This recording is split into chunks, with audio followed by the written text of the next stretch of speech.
inside the trenches.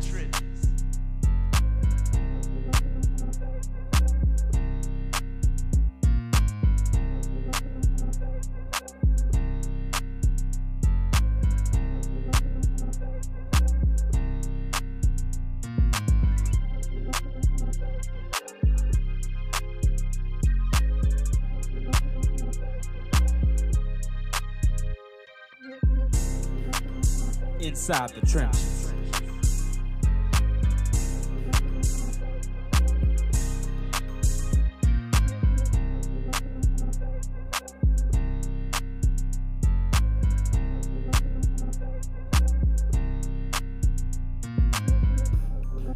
Dentro de las trincheras.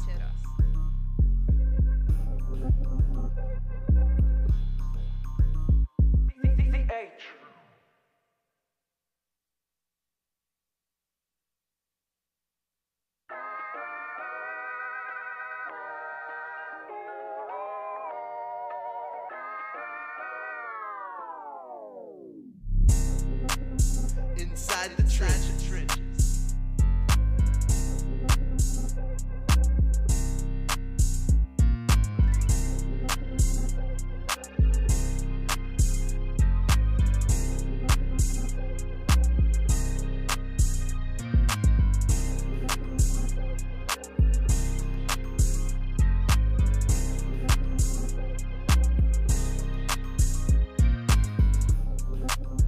Inside the trenches.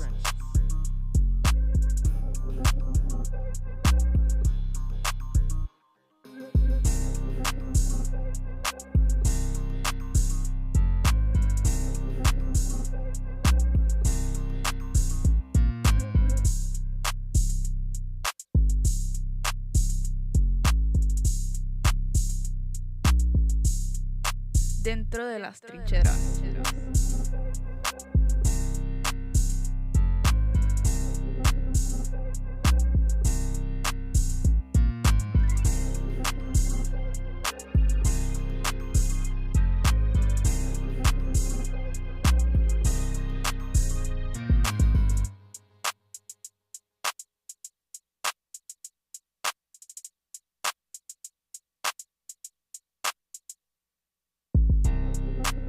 Inside the trenches.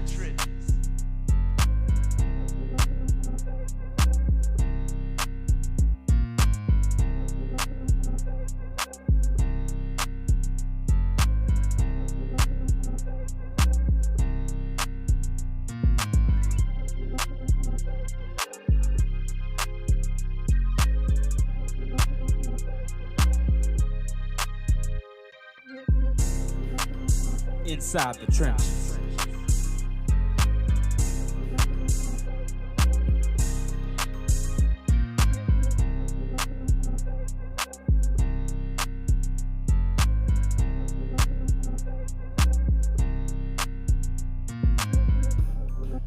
Dentro de las trincheras.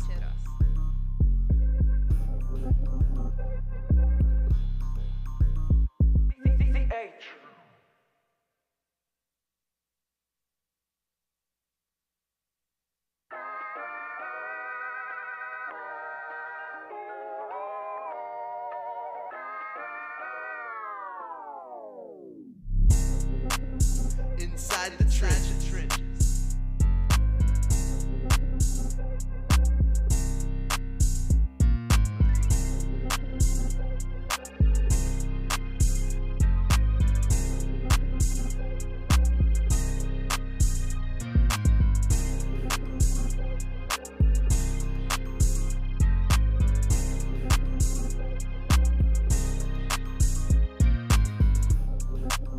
Inside the trenches.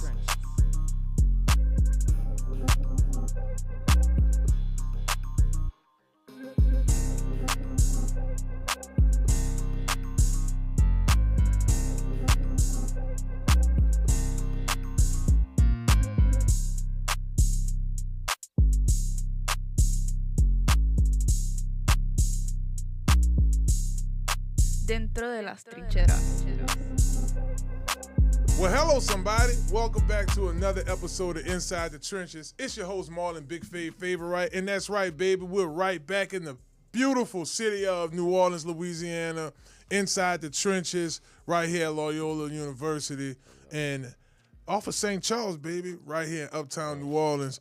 Let me tell y'all something. I do have one of the coolest co-hosts in the city, man. I got CL NOLA. He the GM. He made the call for the shot is even out. He in the building, and we joined by Lil Chris today. We got Chris, our student here from Loyola. Yeah, you're right. We're definitely going to need him on this subject matter right here. Before we get into the fun stuff, I do want to give y'all a rundown of the show and thank our sponsors. So this segment's all about Saints news, headlines around the NFL, and then not one, not two, but three segments tonight. We'll be joined by guests. Shamar Bridge, offensive lineman from De La Salle. He'll be joining us in segment one to talk about his off-season training. We'll have Grant Chachere join us from Crescent City Sports. It was a beautiful week of high school football. I can't wait to talk to him about that. And then lastly, we'll be joined by my man D. Grubb, baby, right there. You know, he goes live, baby. He got some news for us. He's joined a new crew, but also hard in the paint. So, fellas, how was y'all weekend, man? Let's start there. Chris, how was yours, bro? Look like you was in the sun today. Got the Ray-Bans on. Look, check them out. Weekend was good. No complaints throughout the weekend. Just did a lot of fun things. Went to work. Did a lot of work at the Superdome with Tulane's graduation and stuff. Okay. Well, that sounds like some good news there. Yes, CL, sir. you were complaining about the Heat being back in action down here in the South, baby. So I'm assuming you had a hot weekend, but cool. I mean, clearly my weekend was better than I deserved, but at the same time, you know, I'm not ready for the summer. I'm just not. I'm just not.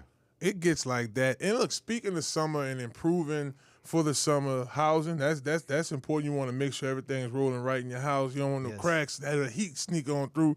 So for those needs, y'all need to hit up Robert Wolfe Construction and Real Estate. They're at 143 right there, Lapalco Boulevard in Gretna. Hit up Rob. Let him know that you heard about him right here on Inside the Trenches. You could give him a call at 504-393-2445. And just like that, see how the phone rang? I just ran the number and the phone rang just like that. Here's the call. All right.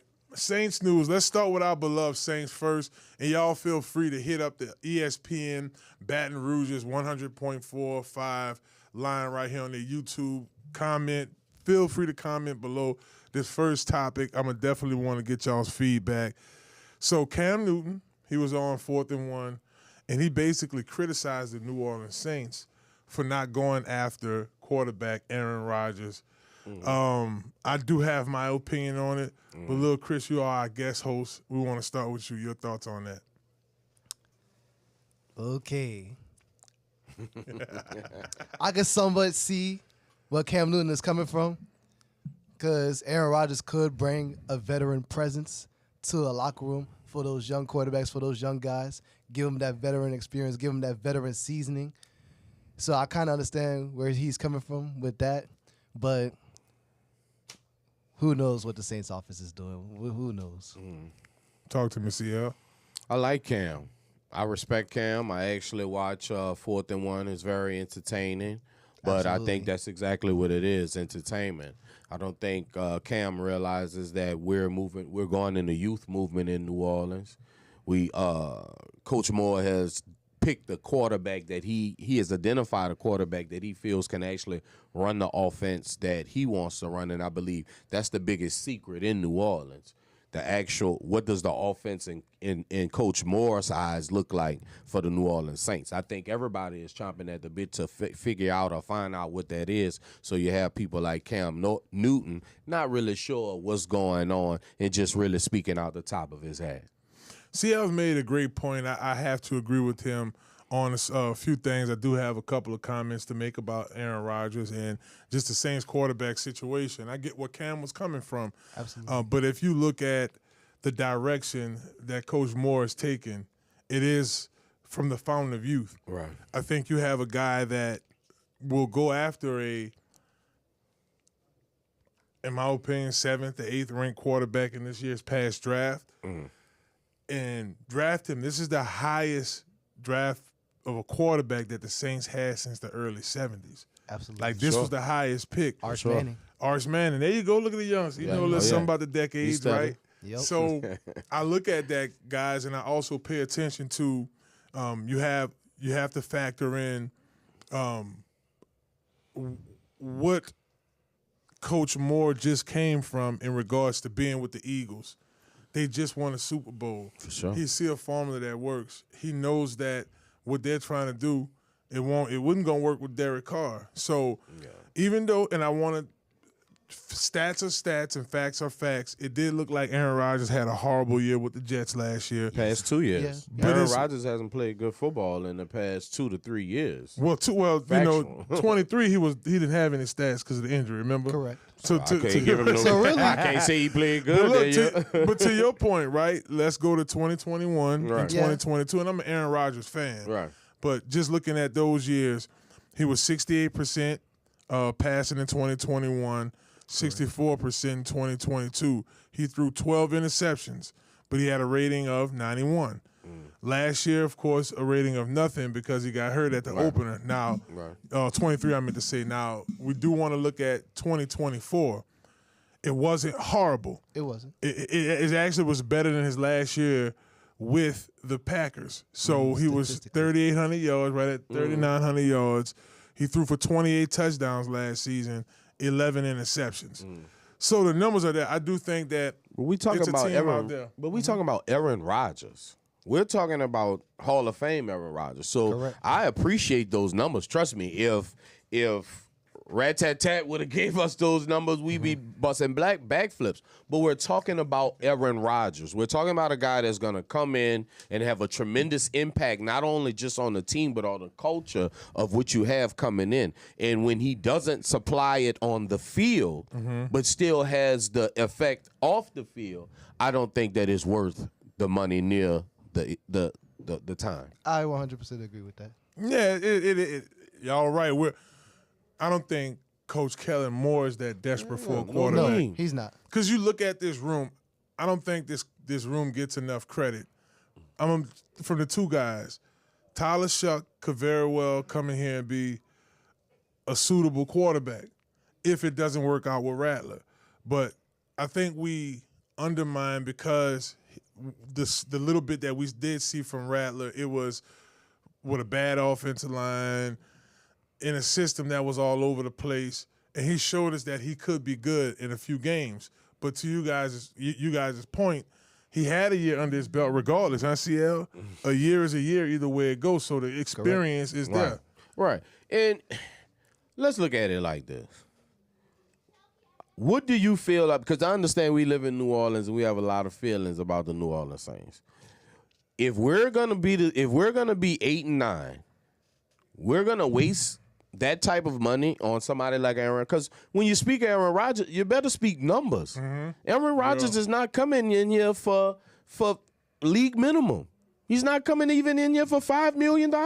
You better start at 10 and be climbing. Don't let somebody else need him. And now he's playing us against somebody else. Man, Coach Moore has identified a quarterback in this year's draft that he feels that can run his offense. The young man is 6'4", and he has a rocket arm, and he's more athletic than y'all ever know. Now, granted, y'all haven't seen him. Y'all have to take the time to watch him. But he has identified who he can be as the quarterback, and I think we're moving forward with that.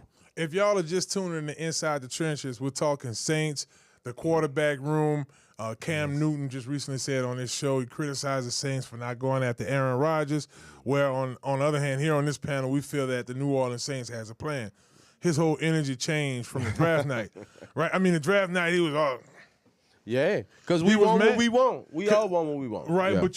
but after the dust settled, weeks later you went back, you watched some more film on the young man. You didn't watch a lot of Louisville last season. I didn't. Right. I saw him incidentally. I certainly didn't. Right. The only thing I saw is when I did my regular research about the quarterbacks that come out in the draft, and I saw that he stayed in the pocket. I saw that he had a strong arm. I saw that he was more athletic than everybody else gave him credit for. Now, how does that transition to the NFL? we'll see. But if we're going to talk about even a veteran quarterback, because think about it, there are 5 quarterbacks in Cleveland. They're going to cut somebody. I'm thinking of a Flacco that could come in, a guy that doesn't have problems mentoring young people like Aaron Rodgers does, a guy that doesn't have a problem with it not being about him like Aaron Rodgers does. And I think that's a veteran that could help groom these young men. But at the same time, I believe in the guys that's in our building. So we'll see, gentlemen. So, go ahead, Chris. You wanted to comment on that? Yeah. And now looking back at it, I think Aaron Rodgers would be cool for a veteran presence, but at the same time, looking back at it now, I feel like him as a leader is kind of questionable because he likes to play the blame game on people sometimes. I thought we just cleaned up the locker room. Absolutely. You know? I thought we just cleaned up the locker room, and we gonna do that. I think that's counterproductive. I think we're getting young, and we're getting cheaper, and we're getting faster. I think Aaron Rodgers is the total opposite of all of that. Absolutely. Now, CL did mention Joe Flacco. I have been reading a lot of articles that if the Saints are trading with the quarterback, it would be between Cleveland and potentially the Giants, if need be, right? There's some steps we need to go through the rest of the summer OTAs. See what we got. Also, gotta see what it's looking like with the pads on and off. You still want to see training camp starts probably end of July for New Orleans. Right. You still want to see these guys in actions and pads before you make those decisions. See these guys against some experienced defensive linemen, offensive linemen, just the whole team as a whole. But Chris made a good point, and I'll switch subjects after this, guys.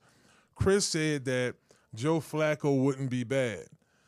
Because here's a guy that, while the Saints is trying to test out their quarterback room, test out the young talent, he would come in and be an asset to the New Orleans Saints in that regard to that quarterback room. He really would. Yeah. And if something goes wrong with Rat-a-tat-tat, or if we go with Shuck, you have a suitable guy that can get in there and run some reps. Well, just a guy that can calm the room down. Yeah. A guy that has been there. Now, Rat-a-tat has skins on the wall. Rat-a-tat has experience so far, but bad experience. Not an offensive line. Off the street wide receiver core. Right. So we won't judge him for that, but we realize the experience that he had was bad. He didn't have mentorship. None of these gentlemen had mentorship. If we have a guy like a Joe Flacco, Joe doesn't mind. Joe knows that his days are coming to an end. You know, Joe has made his money in this league. Super Bowl winning champion. Super Bowl MVP. So when we talk about energy in locker rooms, we saw our whole locker room deteriorate last year. Yeah, facts. We saw the defense, which we hold our head to, which we pump our chest about. We saw our defense just stop listening to Coach Dennis Allen, and I believe that was the reason why he actually got fired, because he lost the locker room. 100%. So we've worked all summer. We did all the work, especially in the draft, getting team captains. We drafted team captains. We kept veterans that were positive and had an idea of how to move forward. A Cam Jordan, a Tyrann Matthews, a man of God. You understand me? These gentlemen have an idea of what leadership is. And now we have young guys coming in that we drafted that were all captains. Yep. So we have a room of guys that want to be productive in the field, and it's not about the money. If y'all are just tuning in Inside the Trenches, y'all make sure y'all stick around now. We'll be joined by offensive tackle, offensive lineman. My dog play all across the line. Right. Shamar Bridges, he's going to talk to us about this past spring, with a couple of his goals coming up for the season. And we won't stop right there. We'll have Grant Sassaran come on the show and talk to us about some of the high school games, some of the stuff they got going over at Crescent City Sports. And then, I got to relive these hoop dreams. I know y'all like to go ahead and hit the court, man. That's what we get our best cardio at on the court. D. Grubb going to go around the NBA with us. Yes. I want to go around the NFL second, guys, before I start talking about a couple of games on the Saints' schedule. By the way, that was funny, too. We're getting to Rob Kazi. Oh. But Yes, it was crazy. yes. I want to talk about an NFC team and an AFC team. The NFC team is the Philadelphia Eagles. You feel like this roster that they have coming back with the offensive line, the improvements on the defense, arguably coming back into this season, let's take it inside the trenches for a second, they're going to have the best defensive line. Do we see the Eagles, CL, being a potential or being potentially the new Kansas City Chiefs in regards to making these Super Bowl runs? No, because I think they're a pretty good team, and I think they did great in this year's draft. Unfortunately, they lost Mekhi Beckman, right guard, former first-round pick from the New York Jets, that they revamped his career and got him a Super Bowl championship. But he cashed out and went out the way and got him some money. So they're refortifying their offensive line. But just to make a long story short, no team is the same after a Super Bowl. Every team is different every year. Even the Kansas City Chiefs on that 3-year run, right? Yeah. Am I saying that? And this is the one thing when we all think of football and we all think of the beginning of the season, we never think about injuries. We never factored in injuries in New Orleans last year. So when it hit us like it hit us, we just was flat. We couldn't believe it. Right. You know. So I think the Eagles, if they stay healthy, they'll be one of the teams at the end. But it's not about just the injuries; it's when the injuries happen. Correct.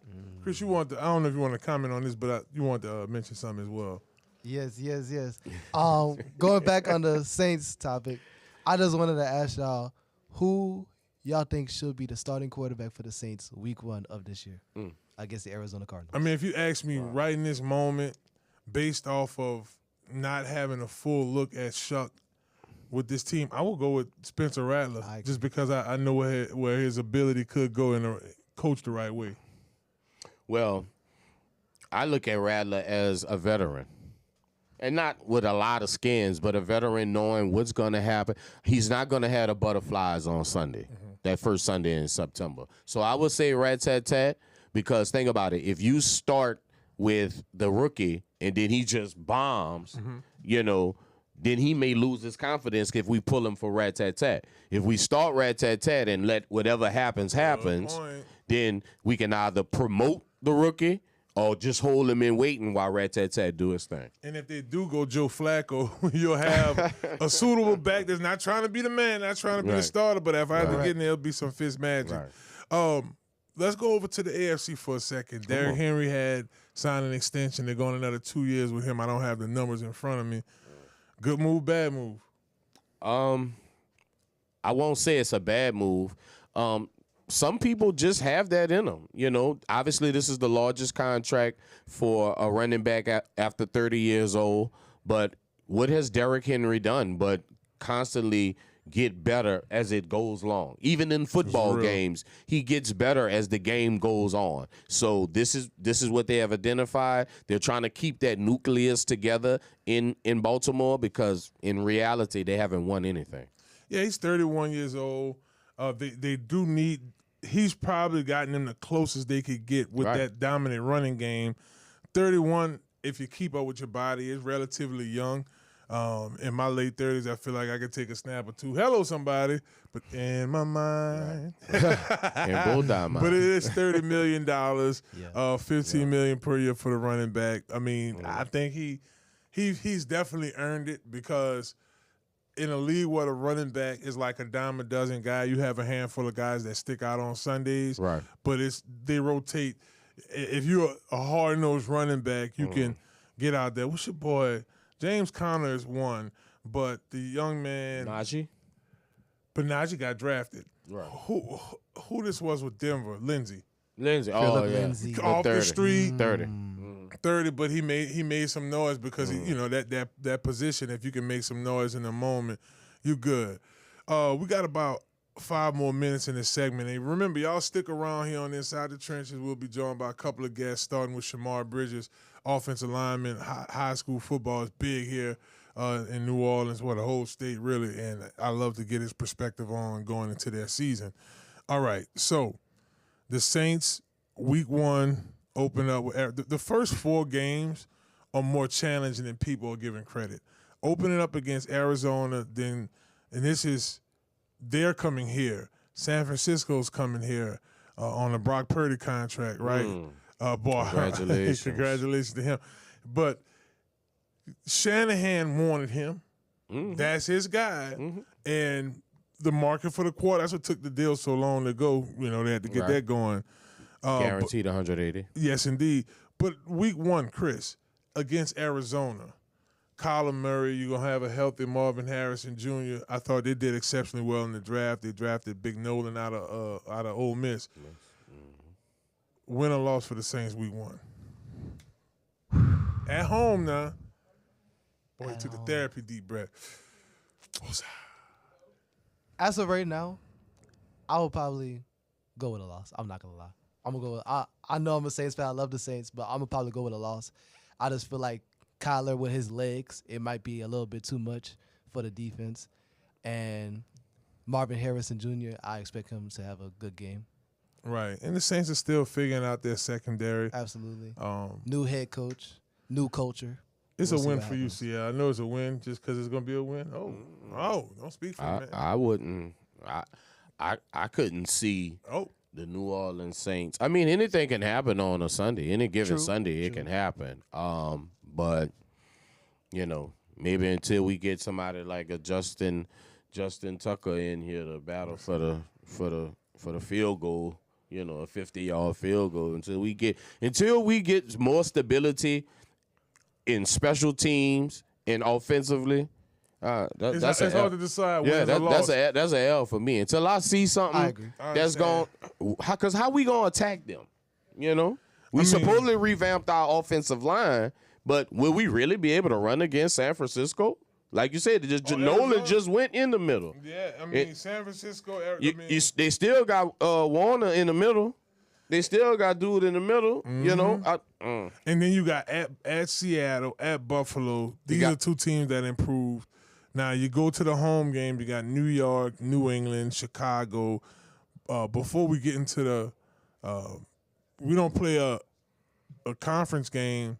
Excuse me, a division game to October 26th. Yep. So that's something that's different this year. You know, hopefully the record is doable. You know, at that time, it's 7 games before that.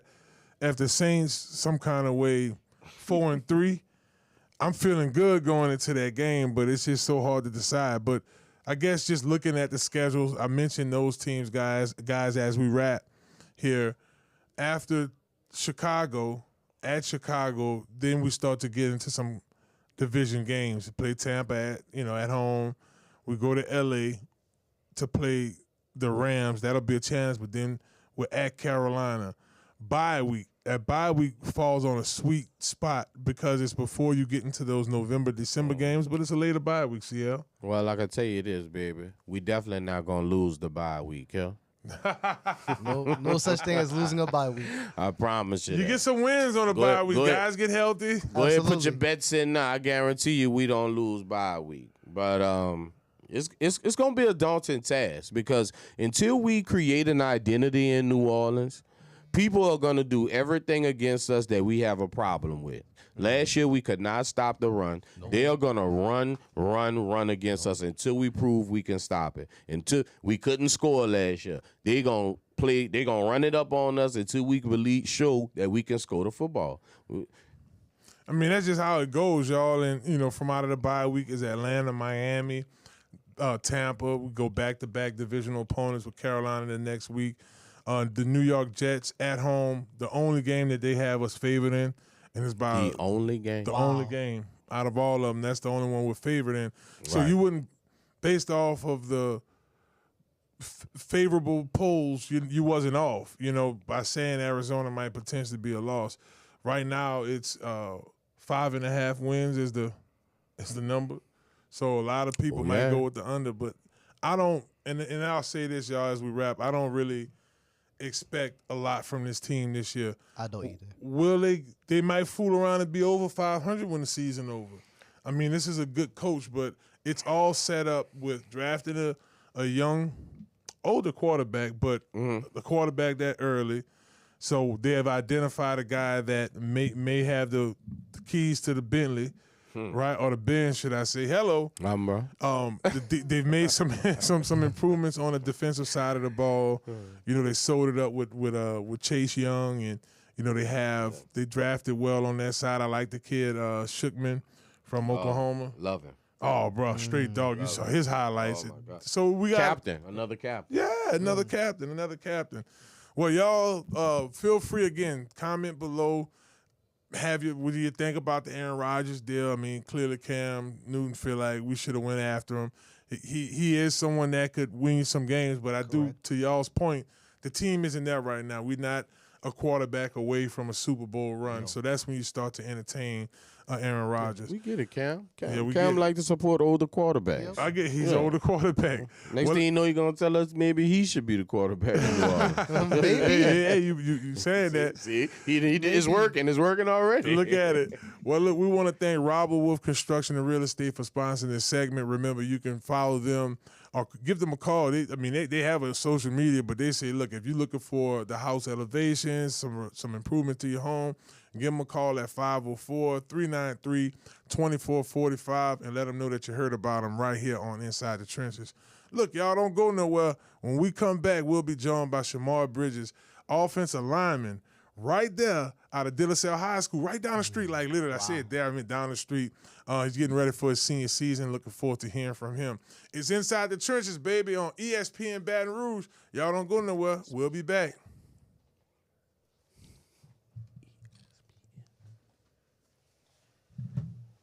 Good segment, y'all. Good segment. Absolutely. I like that repeat. ESPN.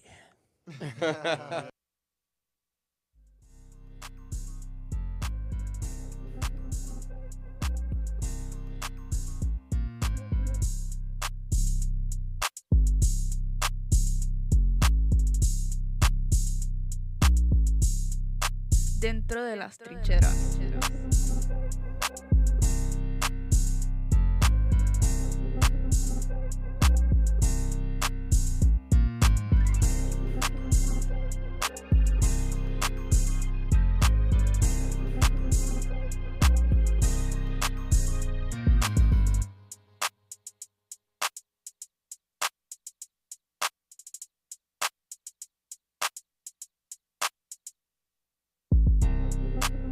Inside the trenches.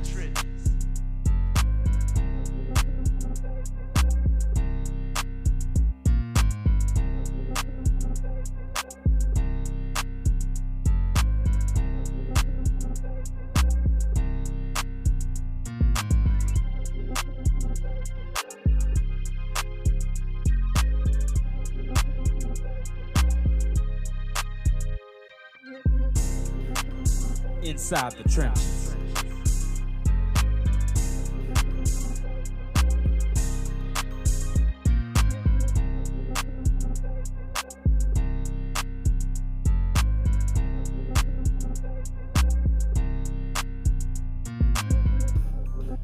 Dentro de las trincheras.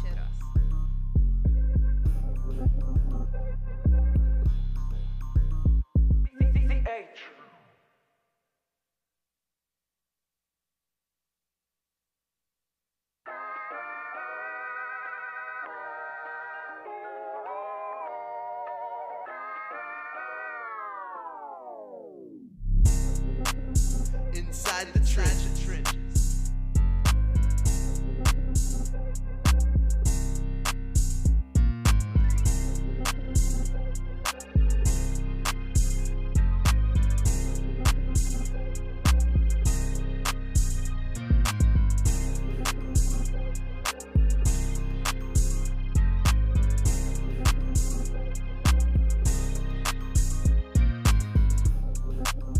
Inside the Trenches.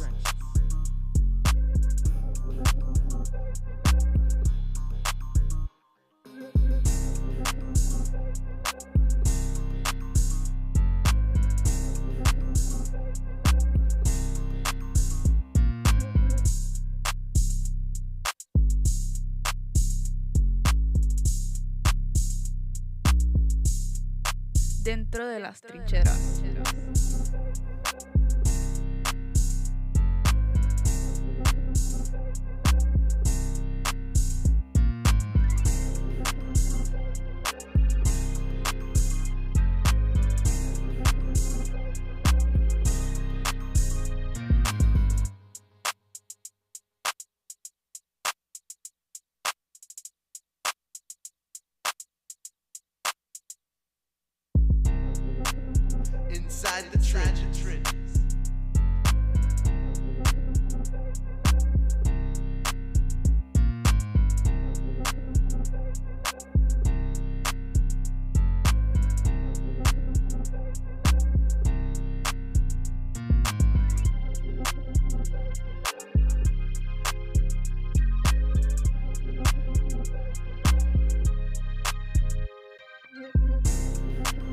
Inside the trenches.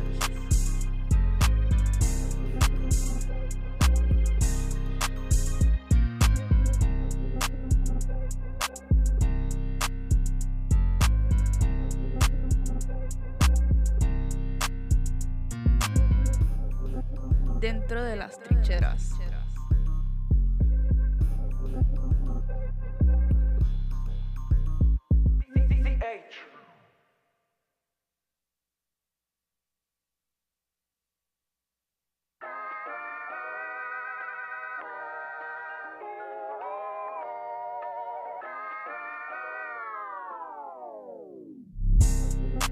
Inside the trenches.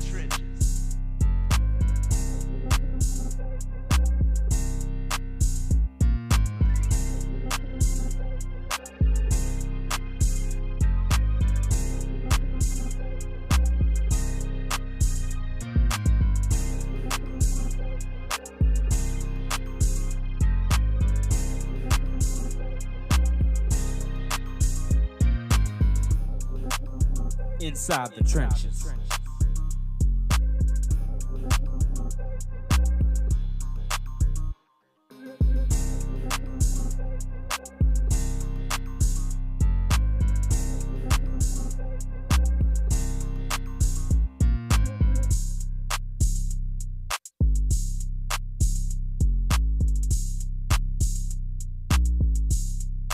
Dentro de las trincheras.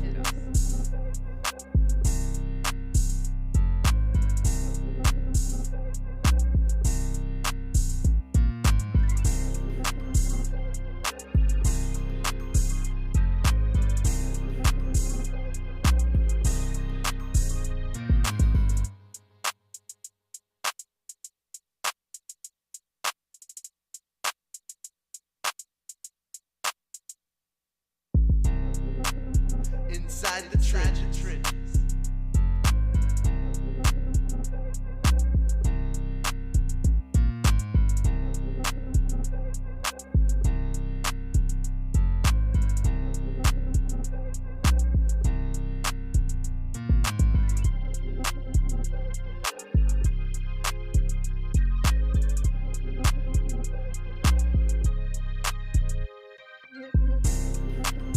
Inside the trenches.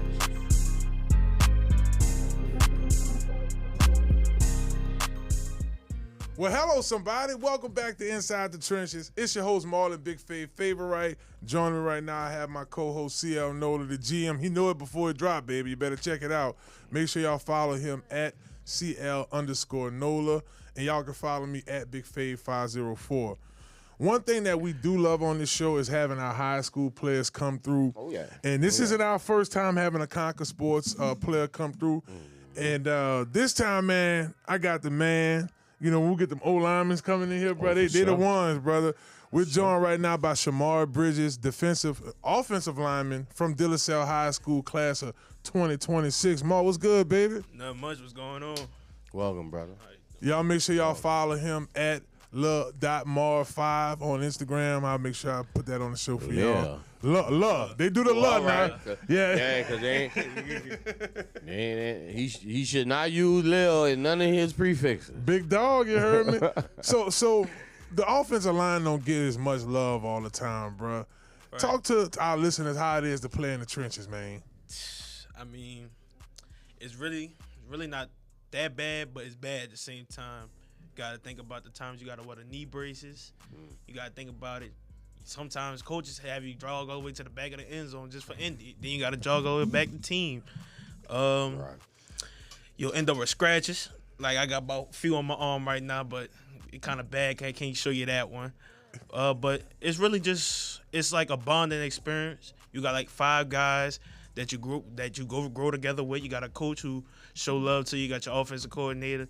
everything really run behind you guys. You know, you can direct the, my position. I'm the center. You know, you direct everything. It's just like one big family. Okay. Mr. Bridges, I got a two-part question. All right, gotcha. First of all, tell the people where you're from. Second of all, tell me why you decided De La Salle High School. I'm from the West Bank of New Orleans, Woodmill. Okay. Live on Bel Air Lane. Some people call me Fresh Prince of Bel Air for some reason. Yeah. I just go with it. I chose De La Salle out of all the schools. Some people ask me like, why I ain't go to Shaw, why I ain't go to Everett. I chose De La Salle because I just like how they like the LaSallian rule they got going on over there. The principles they go by. The Cavalier lead on is just like a strong thing when you step on the campus. It's like a great atmosphere.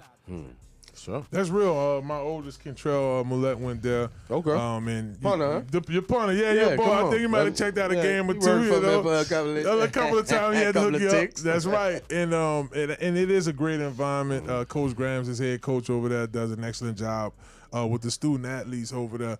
So Shamar, I heard you mention center. Now we've been working at guard, center, backside guard, tackle. Y'all sorted down. So in the spring game, you played center. Yeah, I played mainly center in the spring game. Come on now, so talk to us about who y'all played. Give us a recap how you did, how the team performed. All right, so spring game we go to Slidell, play against North Shore. We got out there. I ain't gonna lie to you, it was hot. It was hot. Yeah. Coach wasn't lying when he said prepare for the game.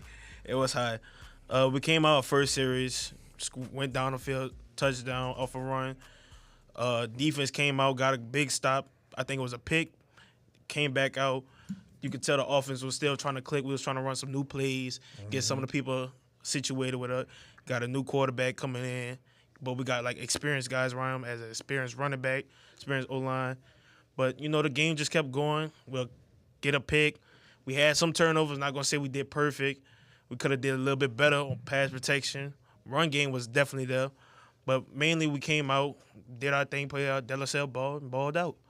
Okay. Balled out. I know you're a big baller, and I know you used to being on shows that's on ESPN and such. But tell us what it feels like to be ranked, brother. Right? It's actually really a truly blessed feeling. It's like being able to look at it and be like, man, that's what I've been looking at, seeing other people like you got your Jakeem Stewarts, Lamar Brown, you be seeing them like, yeah, they got all this. But then when you actually see your name, like, I actually worked this hard to actually be ranked for something. Like, it's really like a blessing feeling, but it's humble at the same time because you got to think about it. You look at it, okay, you rank you right here, but you want to be higher than where you already at. Right. And that was huge for him. Just to give our viewers a background, we had the ratings and ranking clinic at Elite Football Academy with Conquer. We had about 20-some-odd students show up, right at about 30. And Shamar was ranked 8 out of everybody that was there. Now, you had DNs there, you had linebackers. He was one of the highest ranked offensive linemen at that clinic. So we kind of set it off. We had a lot of pro guys there, a lot of scouts checking them out. That's how we were able to come up with the grades. Okay. Well, you know what's so beautiful about this beautiful studio that we sit in and enjoy? We get all the camera views and we have all the lights. But what it doesn't tell you is how big these boys is. Mr. Bridges, tell the people how big you are, brother. Right now I'm 6'3", 290. I was a little bigger, on a heavier side. I was 315 when I started working out with Fave, dropped down. How old are you, brother? Oh, I'm 17. Just turned 17. And a true center, bro. Like 300-pound 17-year-old. I think Weston have some footage from like one of his workouts with us. We got to show them that he gets it in, bro. Like that's impressive, brother. That's impressive. This is the size Jeff Saturday was. He was 6'3". He stayed roughly around 290 and just an aggressive center. That position is like you're basically the linebacker of the offense. I guess talk to our viewers what is like the cadence for a center, identifying the mic and everything.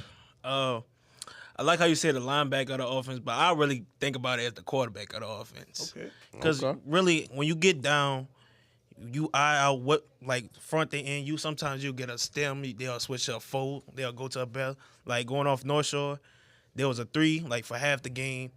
Then they came out switching it, adjusting to our personnel. Sometimes they came out in the bell front. So, just thinking about it, like, calling out each one, looking side to side. Got to make sure your tackles know what they're doing. Quarterback got to be comfortable with you doing it also, as your coaches got to be. So it's more like it's a fast pace, but it's not really as fast to where you over there losing your mind thinking, oh, what I'm gonna call, or he coming. As long as you work it out and you got like a good connection with that group of men, everything gonna go out. Everything gonna play out. No doubt. If y'all just tuned in to Inside the Trenches, we're talking to Shamar Bridges, Jr., about to be senior, class of 2026 Come on. at De La Salle High School, right down the street from where we at right now at Loyola. A couple of teams are looking at him in regards to recruiting. We'll get into that in a minute.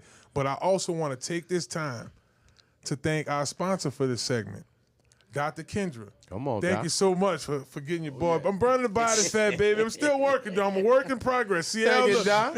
CL doing this thing, too, you know. No, you can't case no more. Yes, indeed. That's Health Nut System. You can Google them, Health Nut System, the smart way to fuel for performance. We got some nice products for our high school kids. We got for adults, the novice person that's just trying to stay in shape, top GMs like CL. We got it for all the people.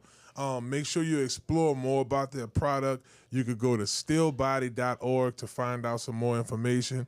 But we want to thank our sponsor, Health Nut System, for sponsoring this segment. Shamar, we talked about different schools that may fit you. I talked to your dad the other day about this whole process, and I'm like, if you was to go somewhere right now, you would fit exceptionally well at a low to mid-tier SEC school at center. Right. So a Power Force at center, but you'll go start immediately like a school like Northwestern or Nickel State right now, right? So I guess for our viewers, what's your motivation? I mean, you brought up some of the guys in your class that are big time recruits, but hey, you big, you balling, you got the J's on, you come in with the fresh hat, you got the ice, he bust down the chain. Talk to me now. So what's the motivation behind going to even a Power Four? The motivation was really when I first talked to my first coach, and it was like he called me, and then he called me back, and he was like, called me back in the office, sat me down, was like, I want to be your first school that offer you. And then like after that, it just kept building. More schools was coming and coming. So I was like, man, I really got something going on right now. So I feel like that's been motivating me more and more. Then my brother, my sister's been talking to me. It was like, yeah, you really out here doing your thing. Like you came a long way from when you was on JV looking lost out there. My dad be laughing at me like, man, I ain't really think you had all that in you. It was like, I used to see you just sit home, play the game. Now you just out here doing that on the field. I feel like, but my main motivation just comes from like how God just like, it's like he's placing every stepping stool in front of me. It's like a blessing. Like it's hard to really explain it to like, it just keep going day by day. It's really. That's huge. Yeah, brother. Clearly, you're beyond your years already, and obviously, if you play center, that make you the smartest guy on the offensive line. Tell me, brother. Tell me, what are your personal and your team goals for this year, 2025? A personal goal for me, myself, I feel like is to make everybody say the same thing, but it's really what you want to do is you want to make first team district. You want to make a bigger name. You want to be one of the people that be like, oh man, this guy here, he ain't let up a sack all year. He been really just been balling. Another one is like to build my leadership. Like I ain't gonna lie, my little leadership just lagging a little bit, but as it's just continuing to grow as we went through this spring. Team goals.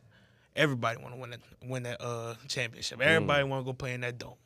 That's a big one. But I think the team one is for us to really come together and understand why we play this game, for us to have fun and keep God as we keep going in our chapters in life.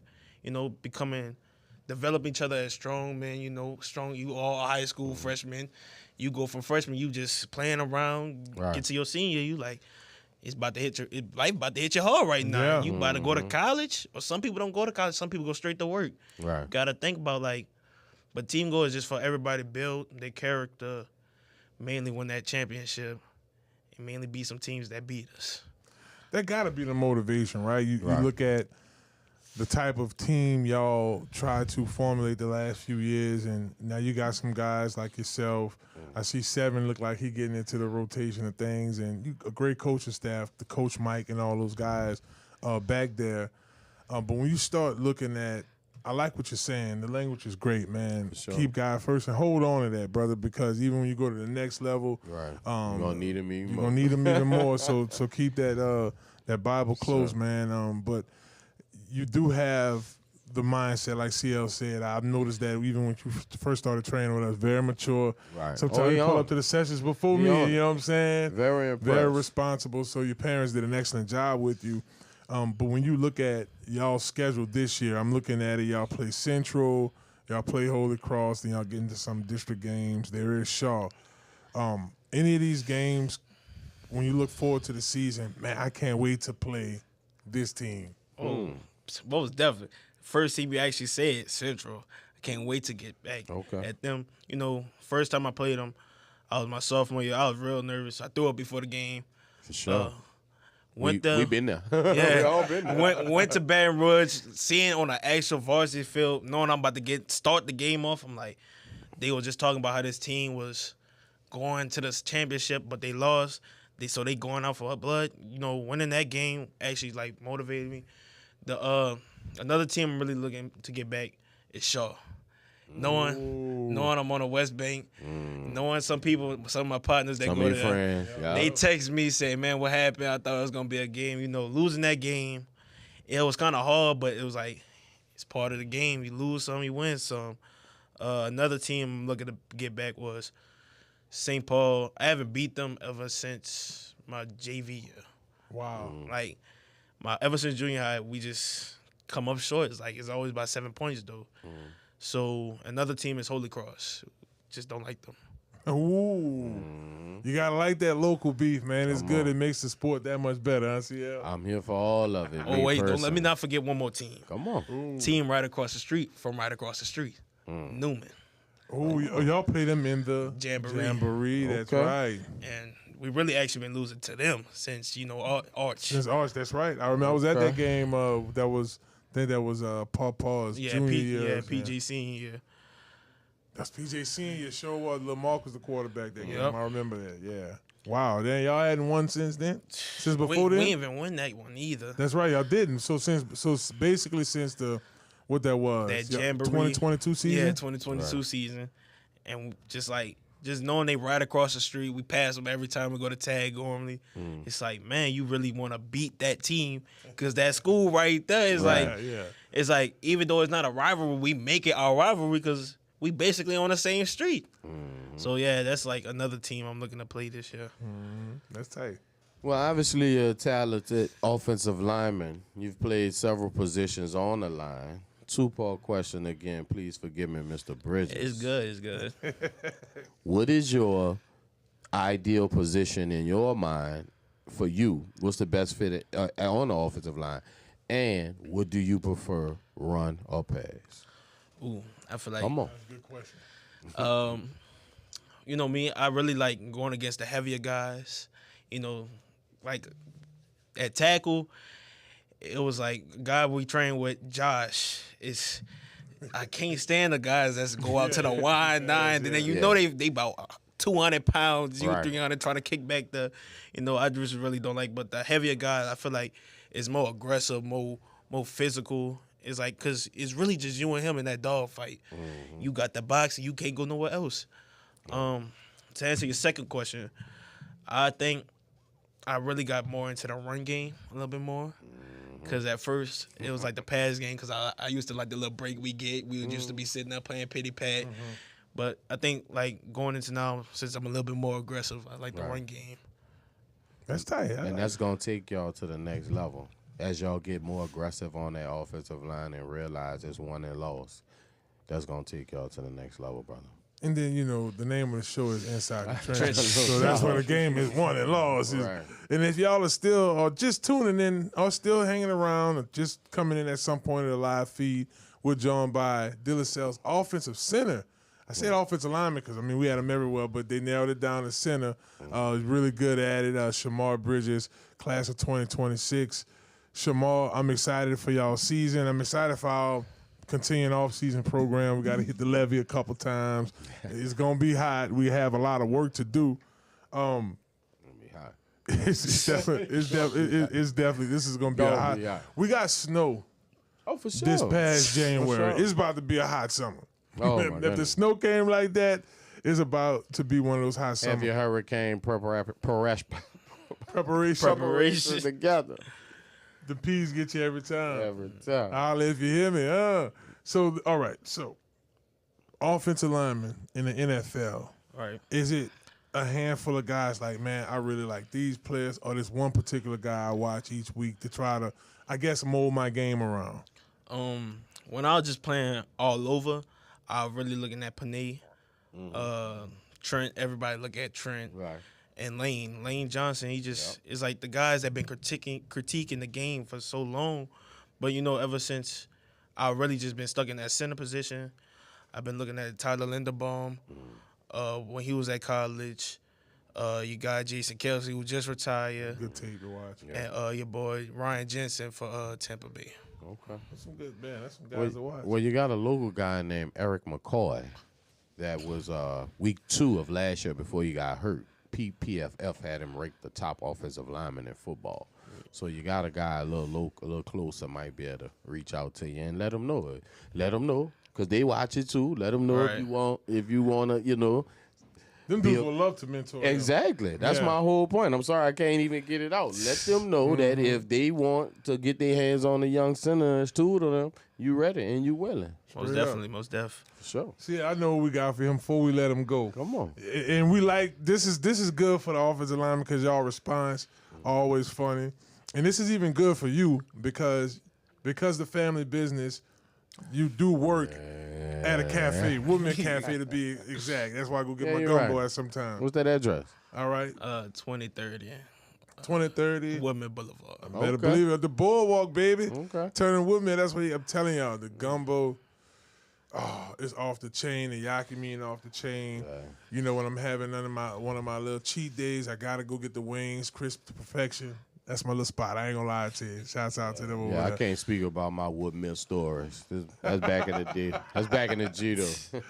All right, so we on food. Gumbo or yakimine? Now we depend on what day we going. if it's cold, and I really just want something I know it's gonna be a little spicy, I'm getting gumbo. But if I just want to add a little noodles to it, I'm gonna get the yakimi. What you got for him, CL? This is the game of this or that we Right. play here. It got to do with the O-line when they come on. Red beans, chicken pasta. I'm gonna go red beans. Yeah, you're right. All right. Now, every true fat man out there that love fat snacks, especially in the middle of the night or this particular What's your snacks? meal early in the morning, this is a fat man snack right here. Come on. Frosted Flakes or Cinnamon Toast Crunch. That's two ends of the spectrum right there. I ain't gonna lie. He gonna be mad at me for putting him on blast. But ever since my dad introduced me to that Frosted Flakes with bananas in it and sugar on top, That hit. I cinnamon toast crunch out the window. Oh, man, but hey, that's one though. We used to do them in the cornflakes back in the G. As a former big man, I'm gonna give you one.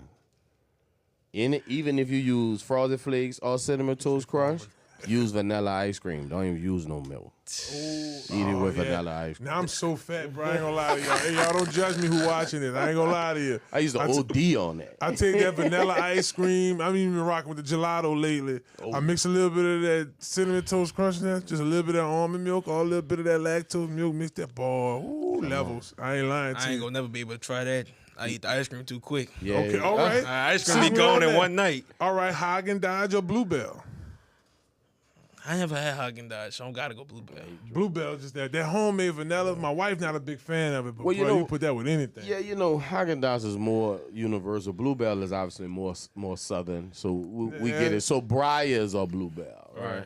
Gotcha. We got all this food. We got to drink something on the last one. Let's go ahead and ask Drink this. something. And not a trick question. Arnold Palmer or a nice cold Powerade? Damn. I'm gonna have to go. Dang, that's really hard. I told you, boy. I have them on deck. I'm telling you, I have them on Now, deck. it depends on what the flavor I of the knew it was Powerade going to depend. is. I knew it was going to depend. But that cold, okay, I got you. Mountain Blast, the blue one. with the ice. They It's hot. Got the little ice shards in it. It got the Like you just pull it out the freezer. oh yeah, the one that we had football practice. You know the little chunky and the ice. one you. Yeah, it's crunchy. I'm going with the power. I'm going with that power. I love me We all might the be able to palm get you with an that. NIL deal, baby. You know it like that. Hell, he had it broken down. Y'all heard his power. Yes, indeed. Well, he is Shamar Bridges. Y'all make sure y'all follow him at Lamar.5 on Instagram. I tell you, CL, every time me and Ma post one of his workout videos, we go viral. I'm talking about hundreds of thousands, 10,000 views. Telling you, baller, bro. Superstar. One question, brother. What's your number? My number? What about Football jersey? number. Oh, jersey 70. number. Sorry about Give that. us your phone number. Put it No, on for don't do everybody. I'm having problems now. Don't do it. My jersey number 70. Okay. We'll be looking out, brother. We'll be Most looking for you def. for sure. Well, he's number 70 on the field, but number 1 in your hearts, Shamar Bridges. Y'all check him out. Coaches, y'all looking for a solid center? That's your guy right there. Hit him up. Well, we're gonna take a quick break at Inside the Trenches, and I think let's just have a football conversation. I won't go because there's a couple things y'all talking about these teams in the NFL. We're gonna go around the league one more time, and then we'll be joining our last segment. Just enjoy them NBA dreams, baby, them hoop dreams. We'll be joined by David Grubb to talk NBA playoffs. What's up with the Pels? What the Pelly? What the fellas? And once again, we want to thank our sponsor, Health Nut System. Dr. Kendra, thank you so much. Y'all make sure y'all check out her products at the website, stillbody.org. Stillbody.org. Still body. We'll be right back. It's Inside the Trenches on ESPN Baton Rouge. Hello, somebody.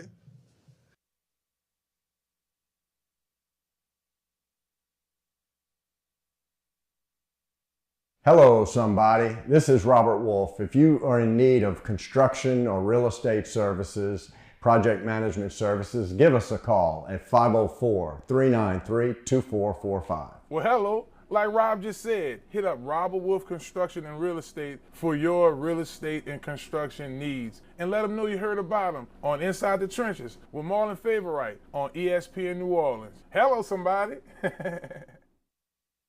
Hi, it's Alberto Montero. We got a great selection of vehicles in and out of here on a daily basis. We offer financing, all Carfaxes are online, and all our vehicles are serviced and inspected before sale. Best selection and prices in all of the New Orleans metro area. Come visit us today at 1512 North Causeway in the heart of Metairie. Come check us out at MonteroMotors.com. Montero Motors, a proud sponsor of Inside the Trenches, ESPN New Orleans. Hello, I'm Shelton Jordan with Lamarque Crescent City Ford. If you are in need of a commercial vehicle, I'm here to help. From F-150s to Super Duty trucks or chassis to cargo vans, passenger vans, or if you're in need of a vehicle to be upfitted, we can build it especially for you. Or if you're looking for a truck or SUV, I can also help you at Lamarque Ford Store in Kenner. Feel free to call me at 504-734-3579 and ask for Shelton. Lamarque Crescent City Ford is a proud partner of Inside the Trenches on ESPN.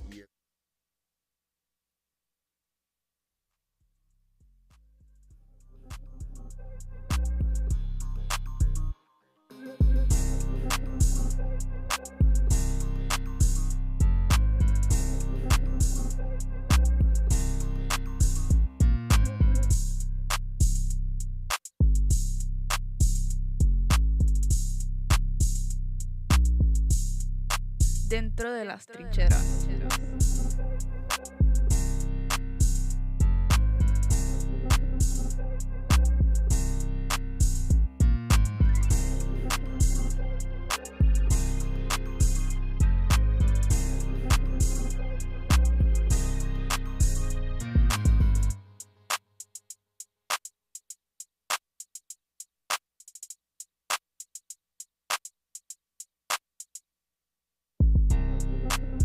Inside the trenches.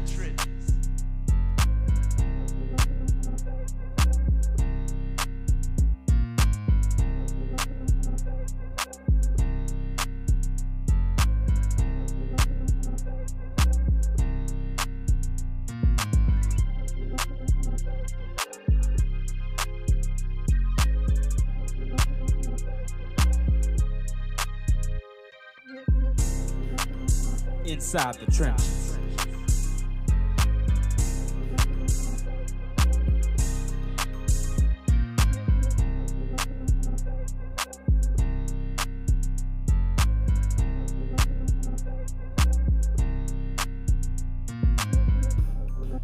Dentro de las trincheras.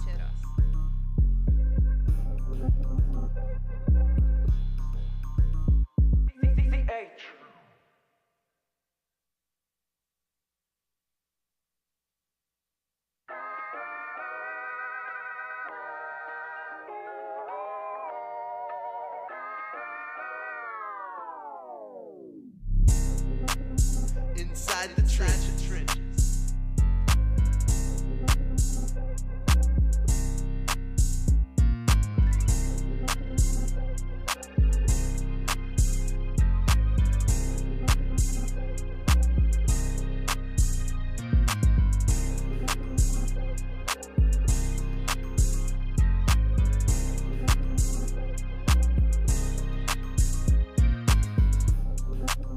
Inside the trenches.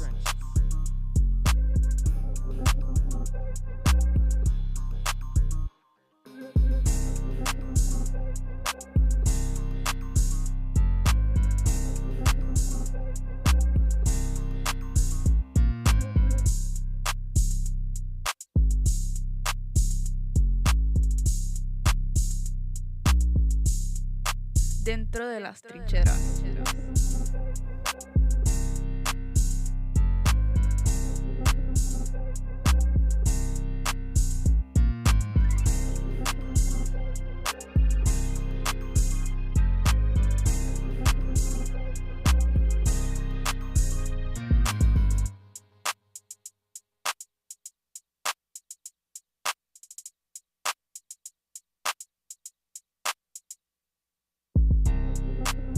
Inside the trenches.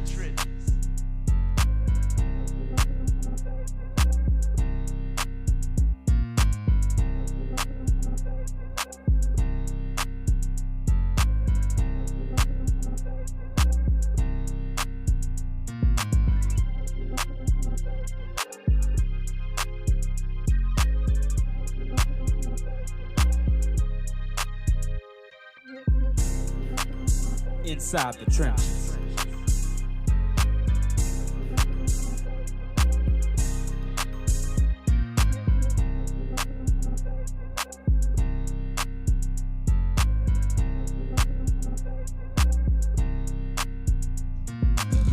Well, hello, somebody. Welcome back to Inside the Trenches. It's your host, Marlon, BIGFAV favorite.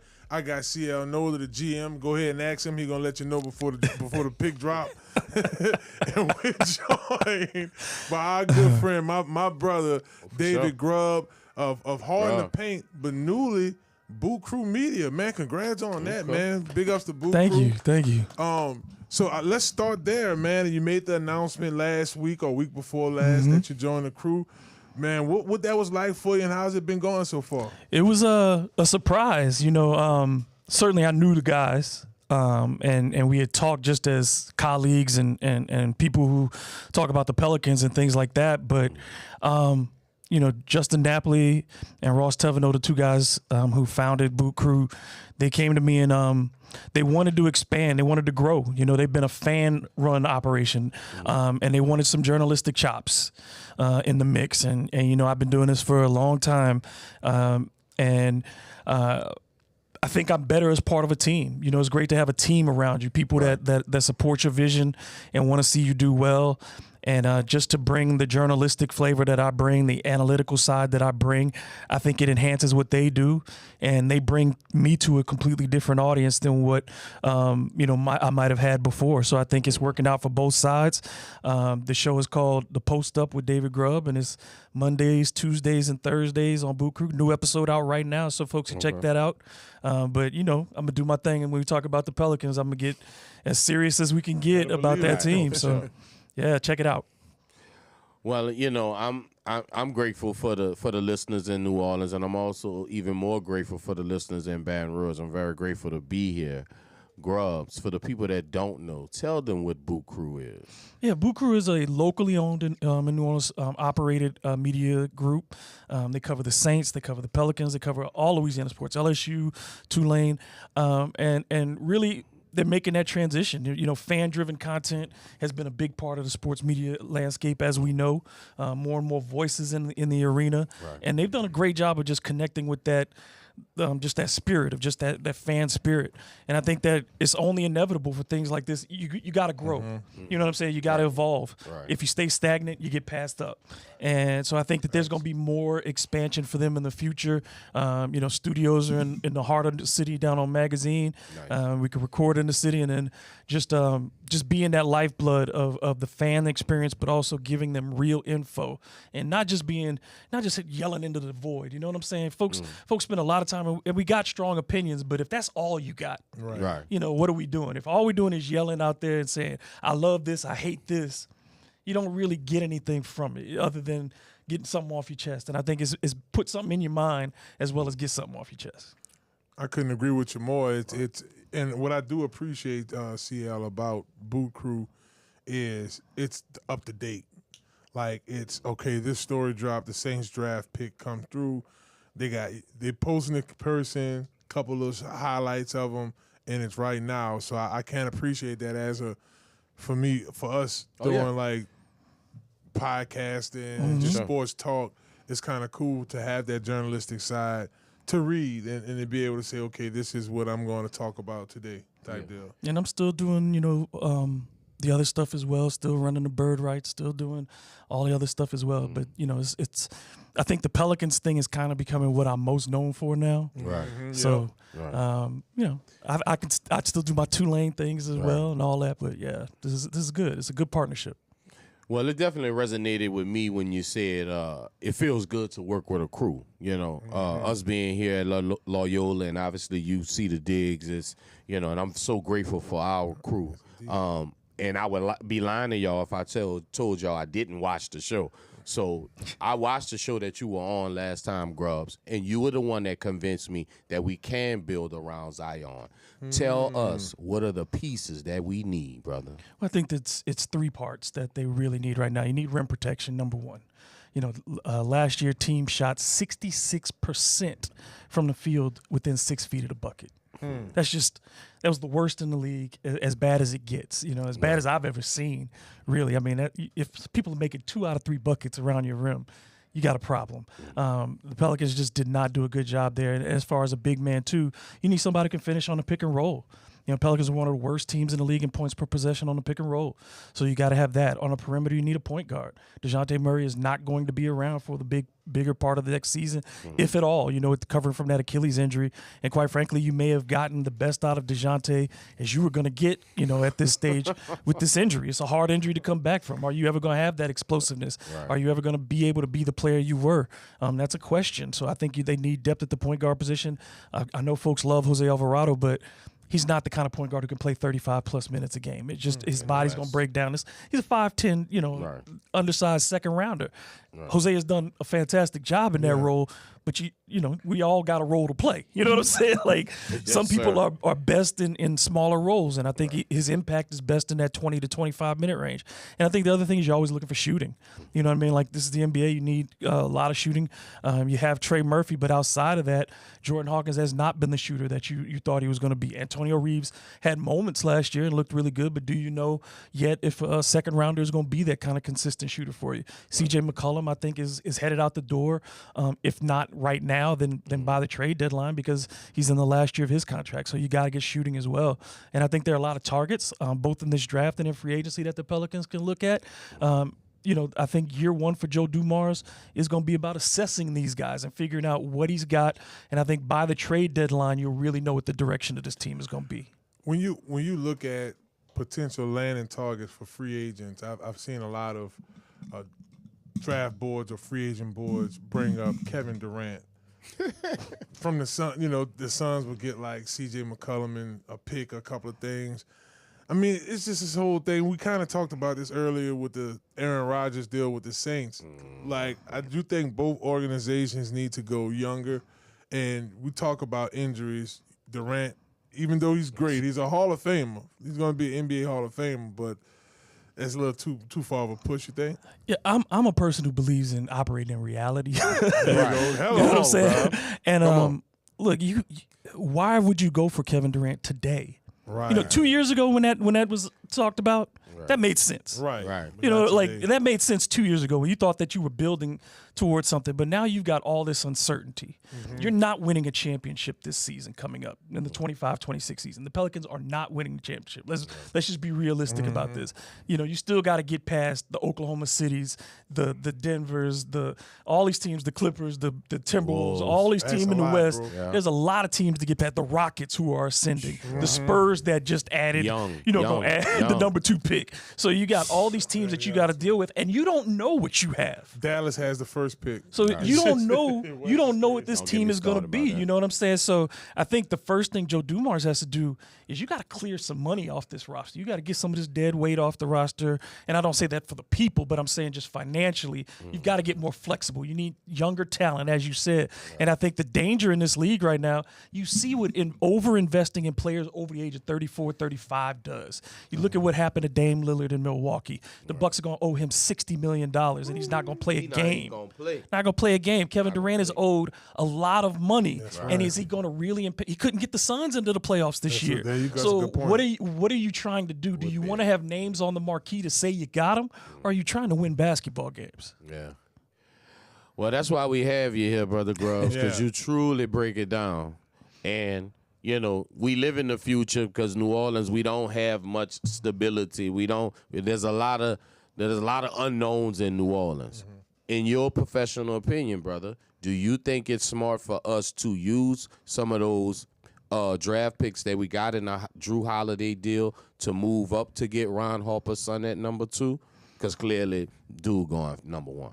Yeah, I think it's still possible with the Bucks to get to move up if there's a 3-team deal. If Giannis is going to go to San Antonio, certainly they have the player assets, and we saw what the Bucks leadership said today is that they're going to ravage whatever team they get that they trade Giannis to. The Spurs have enough players to make that deal. They don't have the picks. So the Pelicans would have to facilitate that deal. And if you're going to facilitate that deal, if you're going to give San Antonio Giannis, if you're going to be part of that, then you have to take that number 2 pick. You better give me that number 2. And I want the 14. Right. You know what I'm saying? Like, I want both of those this year, and maybe I'll give you, because I'm going to facilitate for the future. But I want 2 and 14, I think, this year because the Spurs have 2 lottery picks. And, they if you're getting Giannis and you're adding that to Wemby and you're adding that to Stephon Castle, another rookie of the year, and De'Aaron Fox, if I'm a division, and that's in my division, you see what I'm saying? I gotta get what I can get. But if you get the 2 and let's say maybe another player, then I can give up on 14. But I need that number 2 pick if I make any deal with the Spurs. So I think it's possible. I think it's also possible to get Philly's pick at 3. Yeah. See, I'm looking at this, y'all. The magic wand of the NBA. Like, you have a disgruntled owner in Dallas that's like, hey, I want a casino here. Oh, no casino here? Oh, bet. I'm going to go ahead and trade over Luka. And then, wow, she ends up with the first pick. It's just the Wizards of basketball is really moving. But when you start looking at a team like, let's say Dallas, you still have Kyrie. They have Anthony Davis for what all that means. They're in a better position than we are with the Pels, but I guess, shoot, man, I mean, they about to have Cooper. I mean, they got some issues too because Kyrie, they've got to re-sign Kyrie first and foremost because he's going to opt out and go to get his contract. But the question for them is like they need him because they don't have any other guards. Like you think about it, like their backup, Spencer Dinwiddie, who was a good guard, but he's also a free agent. Right. So you don't really have much of a backcourt there. So if they're gonna, their team that's kind of built to win right now, because you have Derek Lively, who you're trying to get back. All their bigs are kind of coming off these injuries that we saw at the end of the year. Anthony Davis is what he is as far as injuries goes. Got injured in his first game in Dallas, and then came back for the end of the season and was able to play. So I think it's gonna be tough for Dallas, but. Yeah, you look around just the landscape of the league, the West is so positioned. And you look at a team like the biggest problem is you got to deal with that Oklahoma City juggernaut. Yes, and they've got so many players under the age of 26. Right. You look at Shea being the core of that group, and Caruso is about 28, I think. But, I mean, that group is so young, and they have so many picks in the future. So, I think it's for the Pelicans – you're under two weird timetables because Zion is a free agent in 3 years, so you only have him for 3 seasons.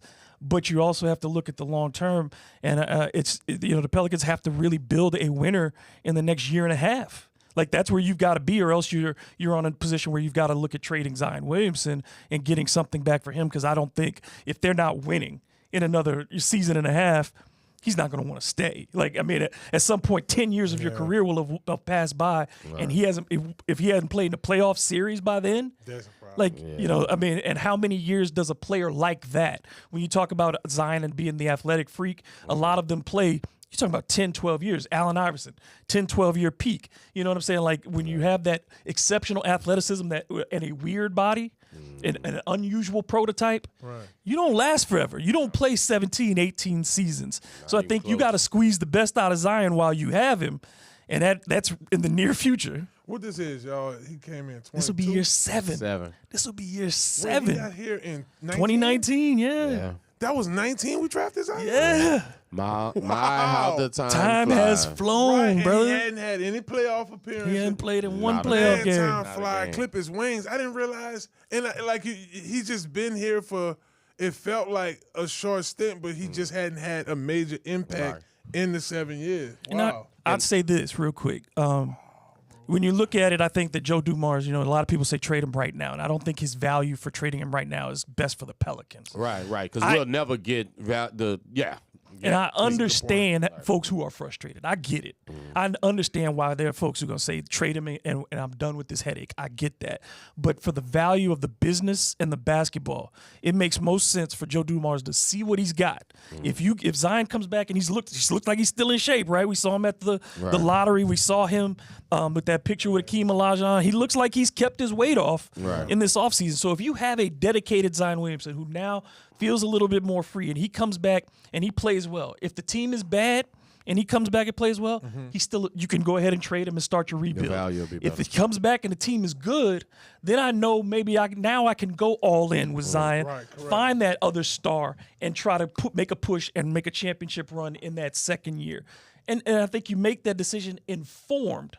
And Joe Dumars can't come in here, I think, and he won't come in here as an experienced executive in that regard and make rash decisions. I think he's going to be deliberate, not desperate. That's the term I like to use. That's a good point. Grubb, do us all a favor. For the people that's watching, for the people that's listening, debunk the Giannis trade to New Orleans. He's not coming. Let's just be real. He's not coming.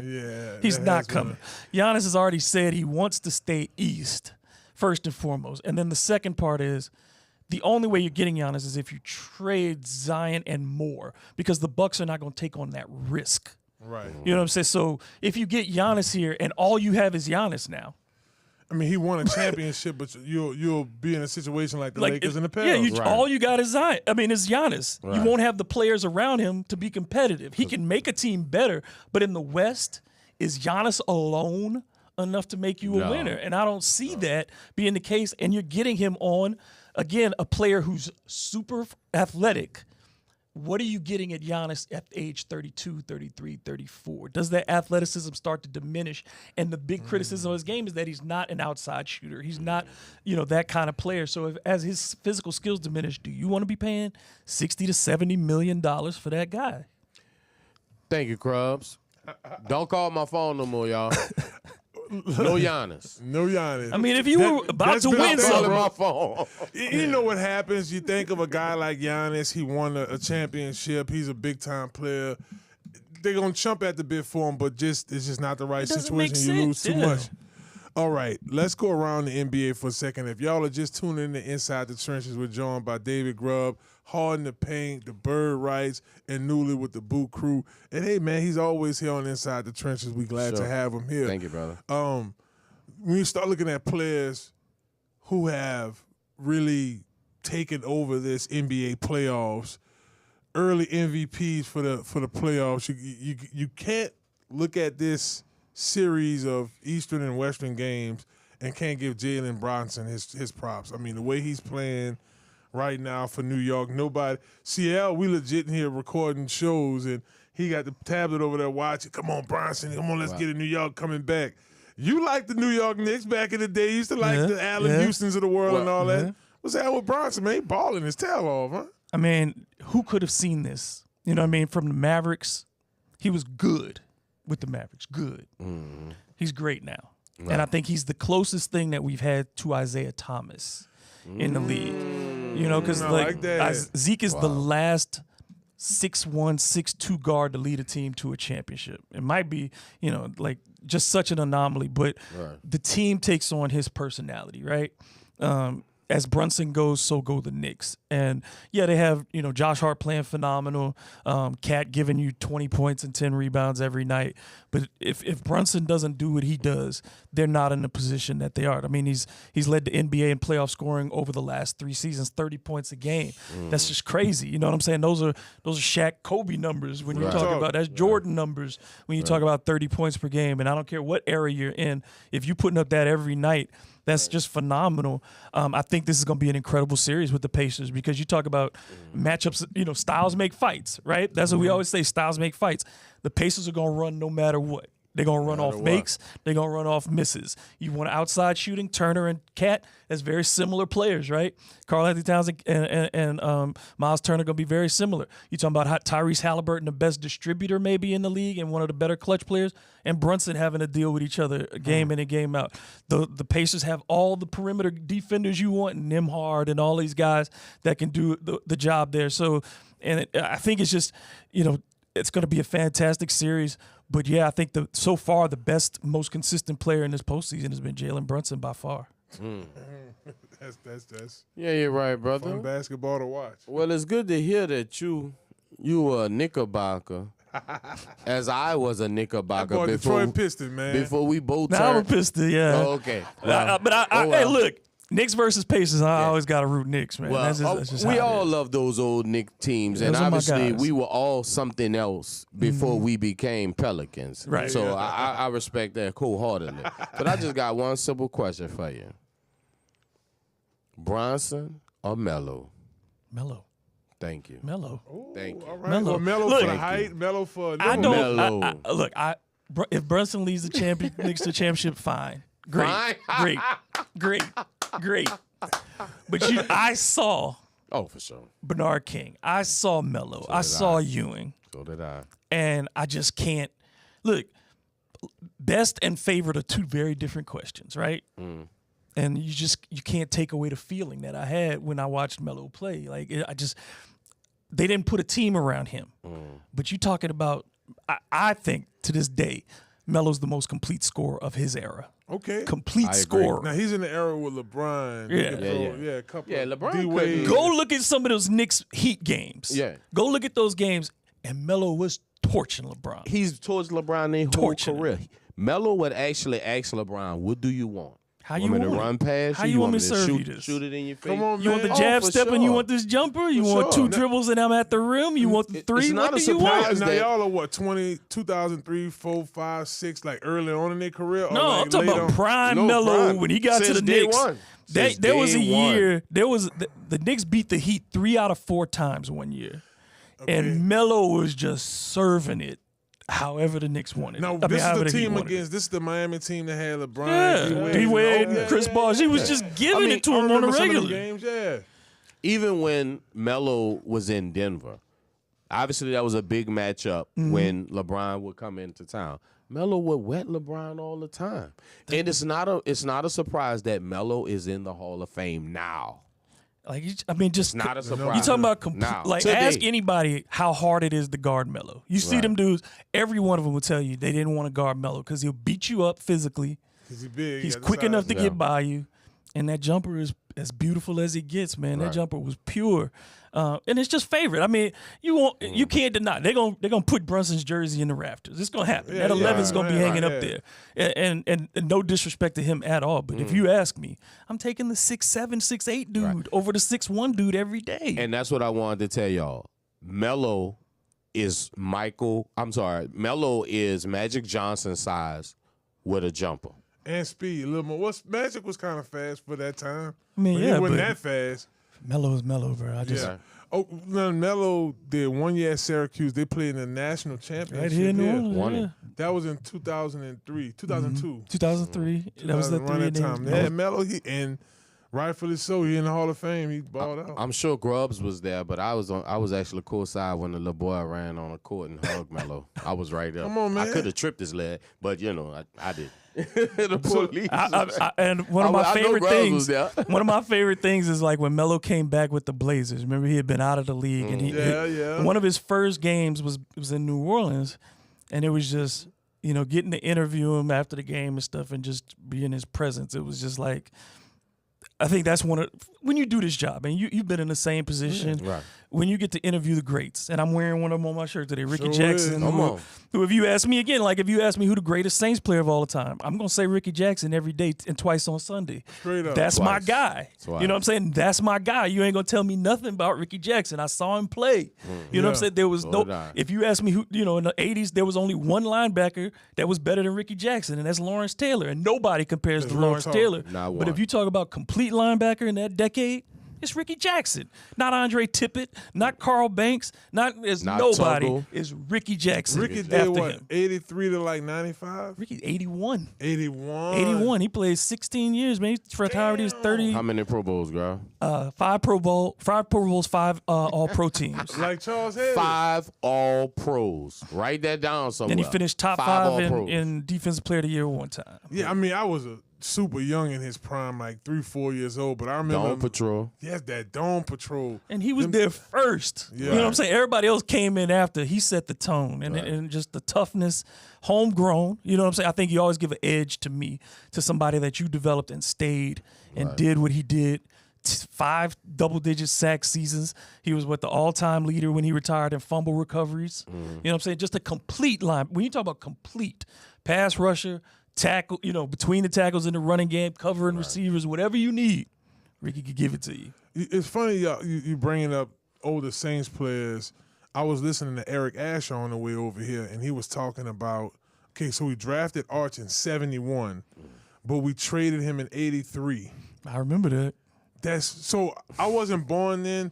I remember. I've heard a lot of Arch stories. I think he brought us to the first playoff game. No. He gave him the first 8-8 record. That's the best he did. Remember, was give him 8 8-8. used to be a He got him 8-8, and that was when he won. He got Offensive Player of the Year in the NFL. Bobby Hebert brought us to our first one. Okay. But he 8-8. And Aaron Brooks, we won our first one. Yeah, We won our first one, 2000. Aaron. So that Arch Manning era, talk to us about that.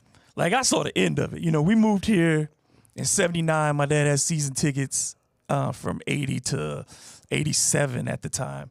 Then he came back, and he still has them to this day. But so we saw the end of the Archie era, and I didn't see the best of Archie. You know what I'm saying? The young Archie, he got beat up a lot by the time I got to see him. Right. So he was getting booed. That's the thing people forget, is the end was bad. The end for Archie was bad. Fans were ready for him to go. Right. And the trade, they sent him to Houston. They got back Earl Campbell. And you got the shell of Earl Campbell, and that was bad too. Watching Earl Campbell wear number 35 for the Saints and get run down in his last game. And it's like, this is how bad the quarterbacking was for the Saints at that time. Richard Todd from Alabama, who had played for the Jets. I think he led the team with touchdown passes that year with like 11 in 83 after they traded Archie. Kenny Stabler was the backup quarterback who had played, had won Super Bowl with the Oakland Raiders. But when the Saints got him, his knees were shot. And so he had 8 touchdowns and like 12 interceptions that year. And the other quarterback was Guido Merkins. And it was like none of those dudes do you think of when you think of excellence. You know what I mean? So it was a struggle till we got to Bobby. Bobby was a savior, man.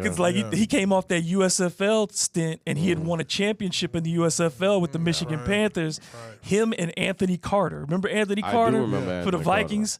And who remember that 87 playoff game, the Saints and the Vikings, and Anthony Carter just went nuts in the Superdome and broke everybody's hearts. And I remember crying that day. But, it was just to go from what we went through. And I think there's a lack of appreciation for the struggle today. Yeah. Well, and let me chime in on that, because I always like to give them the reality of the situation. 8-8 in New Orleans used to be a goal. A dream. Used to be a goal. 8-8 used to be a goal in New Orleans. Now moving forward, we have younger fans that have obviously younger than Grubbs that grew up later. Shoot, younger than me. And all they know is 10, 13 win seasons. That's all they know. Right. That's all they know. So they don't know about the Dome Patrol. They don't know about winning the first playoff game in 2000 and then going to the first playoff in going to the Super Bowl in 2005? They beat the Rams in that first playoff and then lost to the, I want to say, 49ers that next game? Yeah, in 11. Yeah. So, they just have, New Orleans has an unrealistic expectation of all their sports teams, if I could truly be honest. I mean, I think you got to know history, right? Right. Because that's the only way you appreciate the present is by knowing history. Powerful. And you look at what that struggle was like to get respect. To get respect, and you know how it goes in sports, is the Saints were a laughing stock, and it wasn't because they were consistently the worst team. It was because they could never get right. Like even the worst teams, the Browns, as bad as they've been over the years, even the Falcons had made a run. The Buccaneers got to the NFC Championship in '79. You know what I'm saying? The Buccaneers are over a decade younger than the Saints, and Doug Williams took it to the NFC Championship in his second year. So you had a Saints team, like you said, that just hoping for 8-8. And I remember there was a year they was 7-8 going into the last game of the season against the Rams.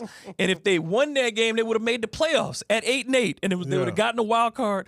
And Mike Lansford, barefoot kicker for the Rams, kicked the last second field goal, beat the Saints. They were playing prevent defense. And remember, they used to say the thing all the time. The only thing the prevent defense does is prevent you from winning. And that was that was like the Bum Phillips next to last year with the Saints. And that was as close as they got under him to get into the playoffs. And I remember asking my mother, I will never forget, I asked my mother, I said, are they ever going to be good? And she said, baby, one day. And that day was a lot later. It was a lot later. It was another decade later. 2 decades later, excuse me. It took them 2 decades to win a Super Bowl after that. But, yeah, like, I think there isn't an appreciation for those guys that played in the 80s. You don't see their pictures in the Superdome. You don't see folks understanding that energy used to have to buy tickets on Thursday to make sure that we didn't have a blackout in New Orleans, that people could watch the game, that beyond the bags, there was just a feeling of this is never going to be good. And for them to finally break through in 87, as great as that you saw, that we all hear the Jim Henderson pigs have flown, and you hear that. That day has come. But in '87, when they got that stop against Pittsburgh, and you knew that they had a winning season for the first time, when they were 9-3, you're like, man, what? It felt like freedom, man. It felt like that burden as a fan had just been. You could show your face, and you could tell people I'm a Saints fan. Yeah, and it's crazy y'all bring this up. If y'all are just tuning in, we got an extended segment. We're going to keep this thing going, too. We're joined by David Grubb, been a journalist for years here locally. When I think of David Grubb, I think about all of the Pelicans games, the Tulane games, and he and I were at iHeart for a little hot stint before the pandemic and all of that good stuff. But I do want to talk about that transition with the Saints. I mean, obviously I got here in '86. But I remember, hello somebody, I remember being 4 years old in the nosebleeds, some people giving us tickets. You had a handful of fans. They smoking cigarettes up there. Hello, that's facts. He used to smell like number Newports up there. Don't tell me how I know. Look, check this out. Look, real talk though, y'all. Like, I can remember like people giving away tickets, us being a laughing stock. Think about all of the starter jackets back in the day. How many New Orleans Saints starter jackets y'all saw around? I never saw one. It wasn't cool till 88, man. Like 87, 88, it wasn't cool. I'm talking 95, 96. Yeah, even then it was. I've never seen the Saints starter jacket till after the fact. Yeah, because it wasn't in style. It wasn't in style no more. Yeah, because Dicka ruined it. You know what I'm saying? When Dicka came in and made the Saints not cool again. You know what I'm saying? Like it was just. It was so bad, and then it took Hazlitt really, when they finally won the playoff game for it to make the Saints cool again. That's right. And like it's just that brief period, because I mean you think about even the Mora era came and ended so fast when you think about it. Pre-Katrina, and it was gone so quickly. But I hope Saints fans like this what you got right now, like take this season and don't be exasperated. Because it's you're not winning the Super Bowl this year. Right. Like that's not on the table. So that takes some of the just stress out of this. I'm not going into this season with oversized expectations. There's some freedom to that, but I think it's give Kellen Moore the opportunity to put his imprint on this franchise, to give it a personality. Because what we've seen is whether it's Sean Payton, Jim Haslett, or Jim Mora, when the coaches had his personality and was a bigger than life kind of person, all three of those guys you would say are bigger than life when they had the job and were very forceful. Let's give Kellen Moore the opportunity to put that imprint and decide on the players that he wants and really reshape. And that's not going to happen overnight. No, it's not. Well, he's David Grubb, man. Thank you so much for joining. We got to get him on again. Remember, y'all check out his recent take on Boot Crew Media. Gave his take. What's the name of the Post Up with David Grubb? Post Up, baby. Post up on him, baby. I don't want that That's post right. up action to happen. That's you know right. what I mean? Better than Jokic right now. Geez. Hello, somebody. Get guarded by a guard. Man, what's wrong with fire. That is that shot. Well, D Grubb, man, thank you once again for coming on the show. Always a pleasure. Always a pleasure, brother. Back, baby.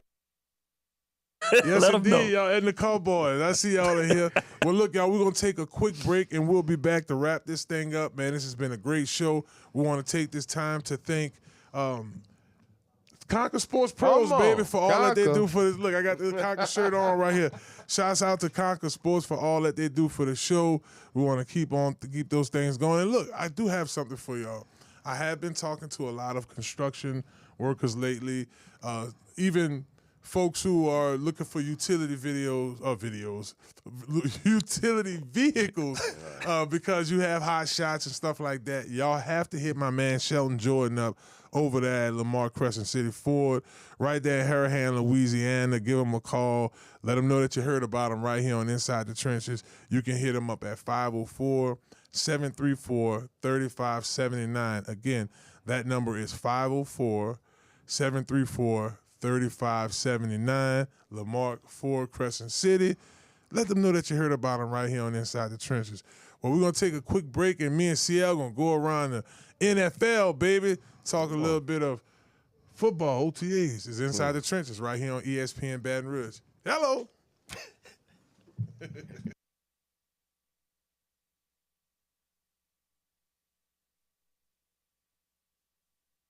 Hello, somebody. This is Robert Wolfe. If you are in need of construction or real estate services, project management services, give us a call at 504-393-2445. Well, hello. Like Rob just said, hit up Robert Wolfe Construction and Real Estate for your real estate and construction needs. And let them know you heard about them on Inside the Trenches with Marlon Favorite on ESPN New Orleans. Hello, somebody.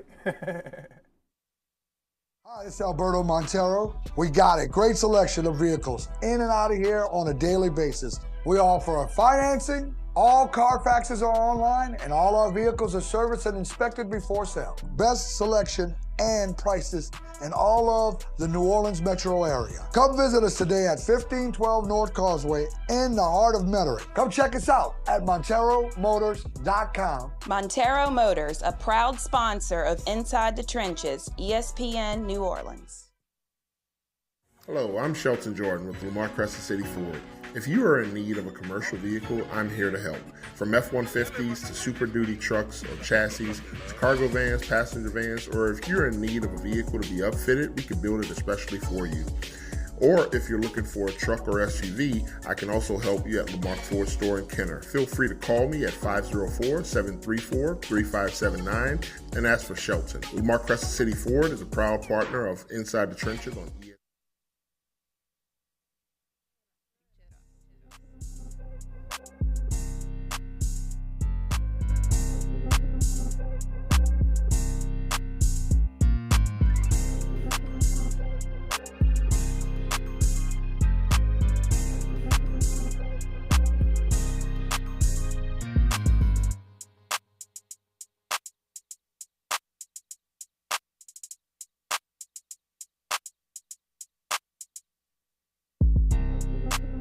Inside the trenches.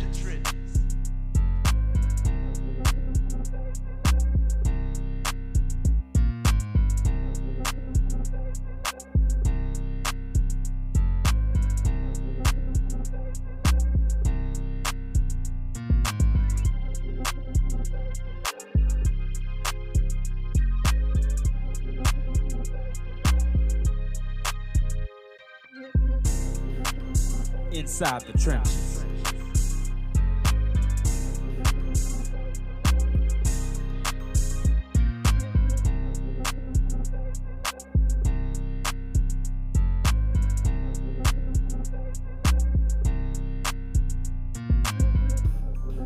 Dentro de las trincheras.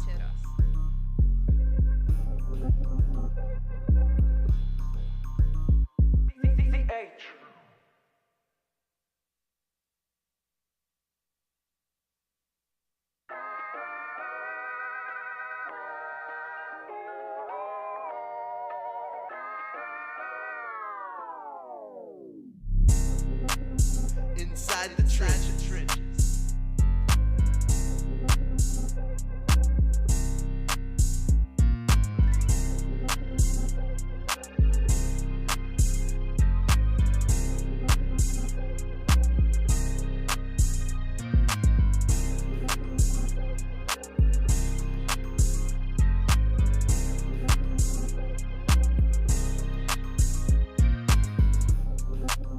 Inside the trenches.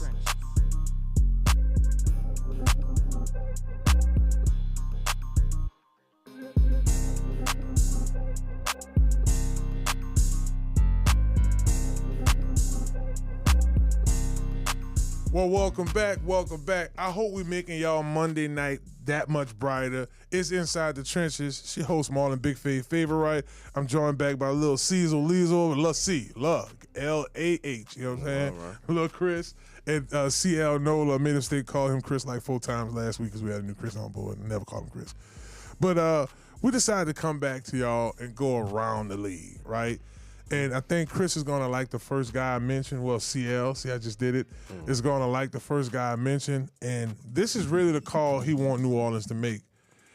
Trey Henderson is a sack machine master. As a matter of fact, I was on like D-Line Labs on my Instagram earlier. I like to look at like different clips. They had a highlight of him last year. A dog. Pay the man, huh, CL? Pay the man. Number 1 sack artist in the NFL, led the league in sacks, has just gotten better and better every year. I get a lot of phone calls about him as well. Obviously, we let him go.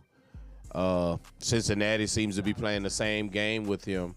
And I know there was major disdain for Derek Carr, but just think those $30 million that Derek Carr allowed us to recoup is the reason why we do go get a Trey Henderson. What's your thoughts, La C? Trey Henderson. Oh, for sure. Trey Henderson, you want him back? He is a great player. Yes, I definitely do want him back. I definitely miss him. He was a great player for us. He's been a great player for Cincinnati. Like you said, led the league in sacks. I think he will definitely be like a big addition on our team, on our defensive line once again. He would, and listen, this is starting to look like a crowded room. You know, we still have Cam here. Right. We just signed an extension with Chase Young. So I mean, it's a few ways to look at that. But man, such an opportunity to have him here dogging out, and we went with Marcus Davenport. Whenever we think of an NFL season, once again, I'm gonna keep telling you, we never factor in injuries. We don't. Right now, it looks like the room is full, especially if we add a Trey Hendrickson. But I'm telling you not. The National Football League is 100% injury rate.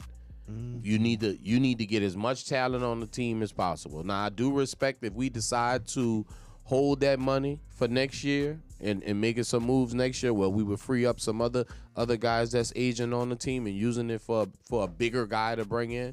But I would never have a problem with Trey Henderson coming back to New Orleans. Me either. Sorry to our viewing audience. I got tangled up under.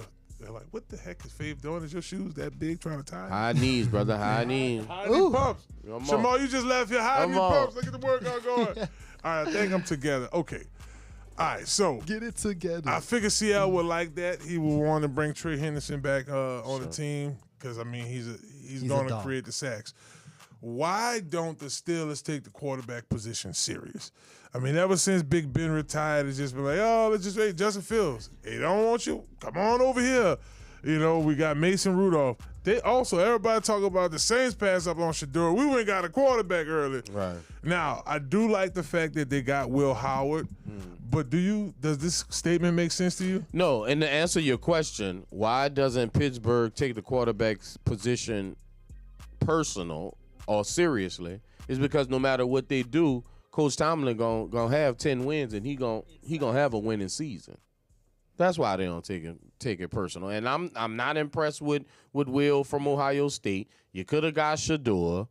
I really don't know what's going on in Pittsburgh, and I'm gonna second what Ryan Clark said the other day. I think it's time for Mike Tomlin to leave out of Pittsburgh. I believe his voice has become stale with not just the locker room, with the organization. Even though he hasn't had a losing season, but ask yourself, what is the real expectation of Pittsburgh? Not to have a losing season or to win the championship? What's your thoughts on this, Chris? I agree. It's just he has a lot of winning seasons.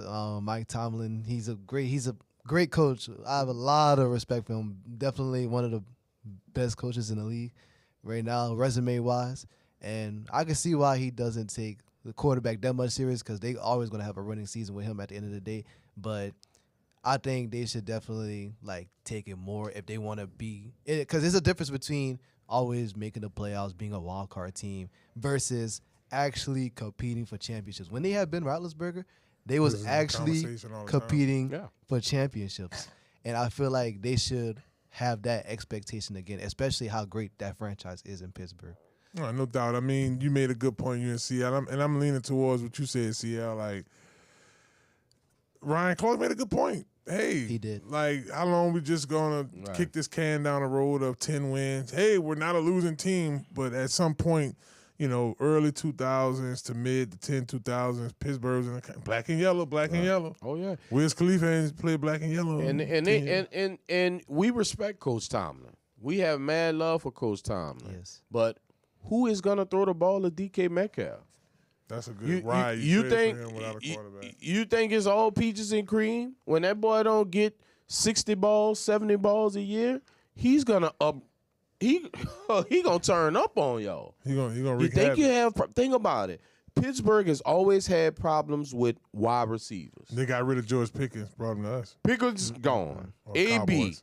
Carpool, Dante Johnson. They all have problems with their wide receivers. And the reason why is because they don't take the quarterback position importantly enough. So the guys that know that they can have a more effect on the offense and maybe win a playoff game, because they haven't won a playoff game in probably 7 years. Yeah. It's been a minute, bro. Like 2017. Since, I think, Ben's last year, if I'm not mistaken.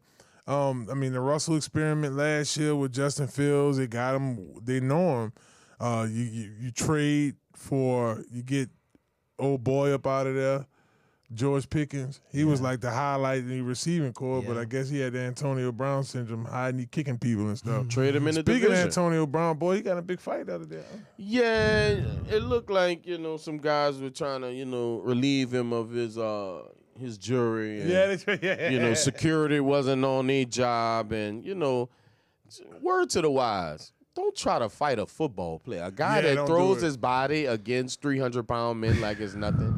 That's not a fight. That wasn't wise. He was busting him up too. He was busting him up, and he got up quick. Yes, he did, and he had all his ice on. And he had that thing on. Yeah. We heard the dong. Duck, gotta run. Why you think the dude with the CTE is tripping? Huh? It's slipping. It was freezing cold in New York. He shirts off and went on the side, just quit the team middle of the game. Yes. And you gonna mess with him? Yeah, not wise.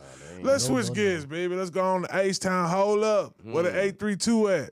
All right. Beautiful women. Yeah. Hello, somebody. CL. Yes, sir. You talked about C.J. Stroud having a sophomore slump and all that. He didn't still let his team in the playoffs, had some injuries. He is the epitome of what you look for in today's quarterbacks. Do he take them to the AFC Championship this year? No. No, indeed, no. I don't know, man. He's been in the playoffs both years he was in. They put some weapons around him. He got some cornerbacks. He got some linemen. His number one wide receiver won't touch the field until maybe Thanksgiving. Nico? Yeah, he tore his That's right. knee I up. forgot all about that. He No net. tore it all the way That's up. right. Damn, I forgot about that. They don't depend on the running game enough with Nixon to let them just run their way and save the time. They're not sneaking up on anybody, and everybody in their division, no matter if you like Jacksonville or not, has gotten better. Now, you made a good point. I mean, I think they do beat Tennessee twice this year. I have. Well, we don't know what Cam Ward is. Cam Ward could be Jalen. That's what I'm saying. We don't know what Tyler Strucker is either.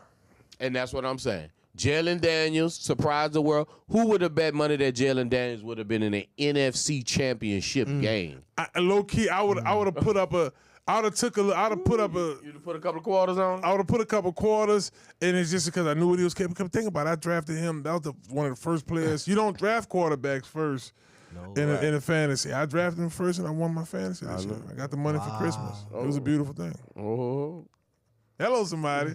But now, in all seriousness, let's look at what he has around him. You know, offensively, you said Nico, he's out. You got Kirk. He got Christian Kirk. Stephon gone. Tank. Yeah, they didn't really, and they didn't really draft nobody either. I'm interested in seeing. You look at the running back room. To your point, you got Mixon. Defense. He wins the second round. The reason I'm doing this, all right, his first year he came out, it was C.J. Stroud magic, held the receiving core, Derek Stingley, the Mac and the Fool, Will Anderson, rookie defensive player. Like, they balling over there. Yep. But, like I said, things change, but offensive linemen go down. Remember they traded Tunzel. They traded they starting left tackle and Larry Tunzel. Yeah, I forget. Why would I think this team is no Larry Tunzel, no Diggs, no Nico Coleman. No, yeah. Why would I think this team would be better this year?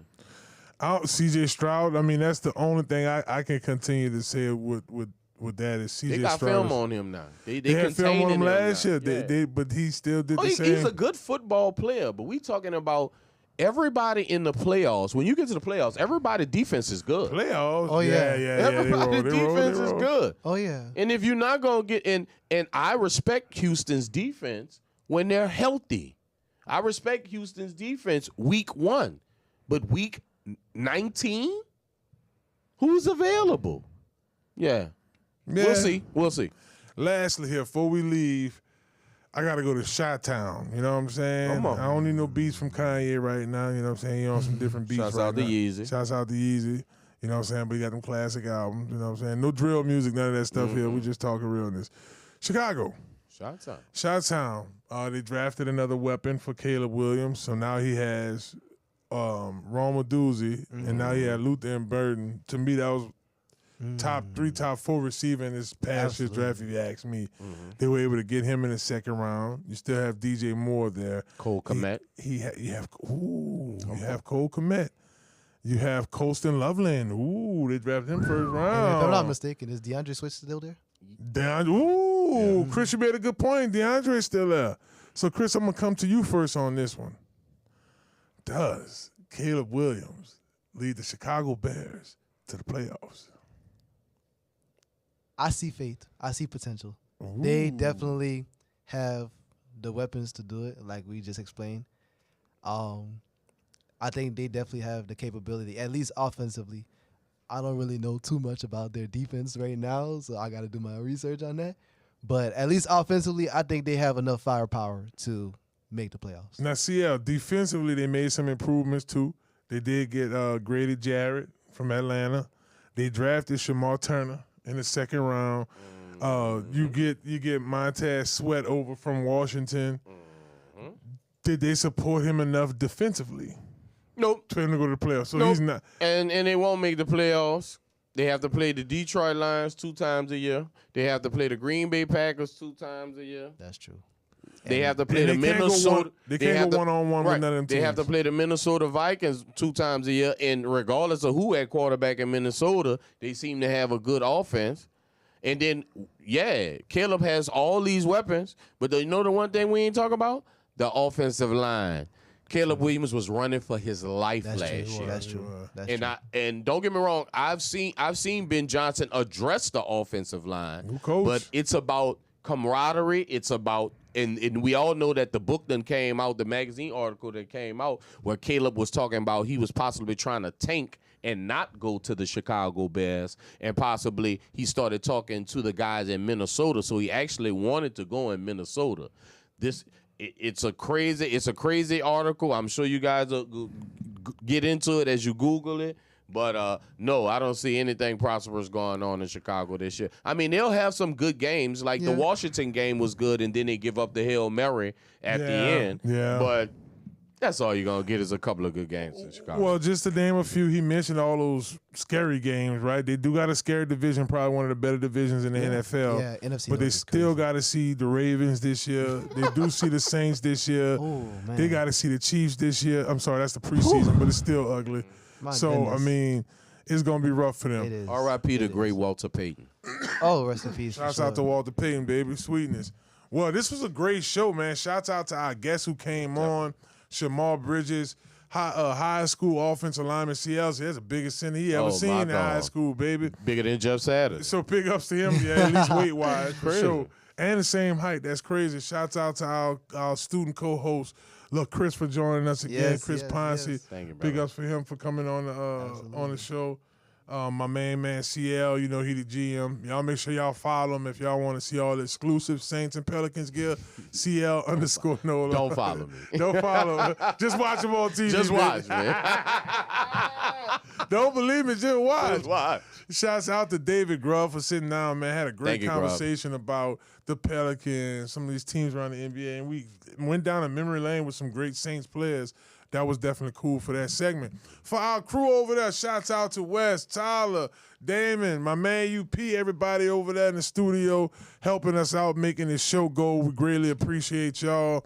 Big ups to our sponsors as well. Without y'all, we don't have a show. That's the goddamn is true. So big ups to Robert Wolfe Construction and Real Estate for all that they do for the show. Thank you. Lamarque, Ford Crescent City for all that they do. Thank and you. N.U.T.T System for all that they do for the show. See, they can go to that stillbody.org, man, and get right, baby. You got to get it right and keep it right. Like I said, keep watching. Definitely. Now, we will have our best of the best interviews, and all of them are good. So we're just going to chop up some of them for y'all to watch next week. We're going to have some interviews going, but it is Memorial Week, so we won't physically be here next Monday. But, oh, baby, we're going to kick June off. I talked to Big Mac. Mac said he coming back on the show. Okay. We're going to have some great lineup guests coming for June because it's OTAs, it's Essence Fest coming up, people dropping albums, festivals. I'm loving it. So we're going to definitely keep this thing going. So, hey, y'all have a blessed night, a blessed week. Thank y'all so much for tuning in. It's Inside the Trenches, baby. We'll be back. It's ESPN Baton Rouge, 104.5 FM. Thank y'all for housing this show. We won't see y'all this upcoming Monday, so y'all enjoy y'all Memorial Weekend. And the following week, we'll be right back here in the studio, baby. Hello, somebody. Y'all have a blessed one.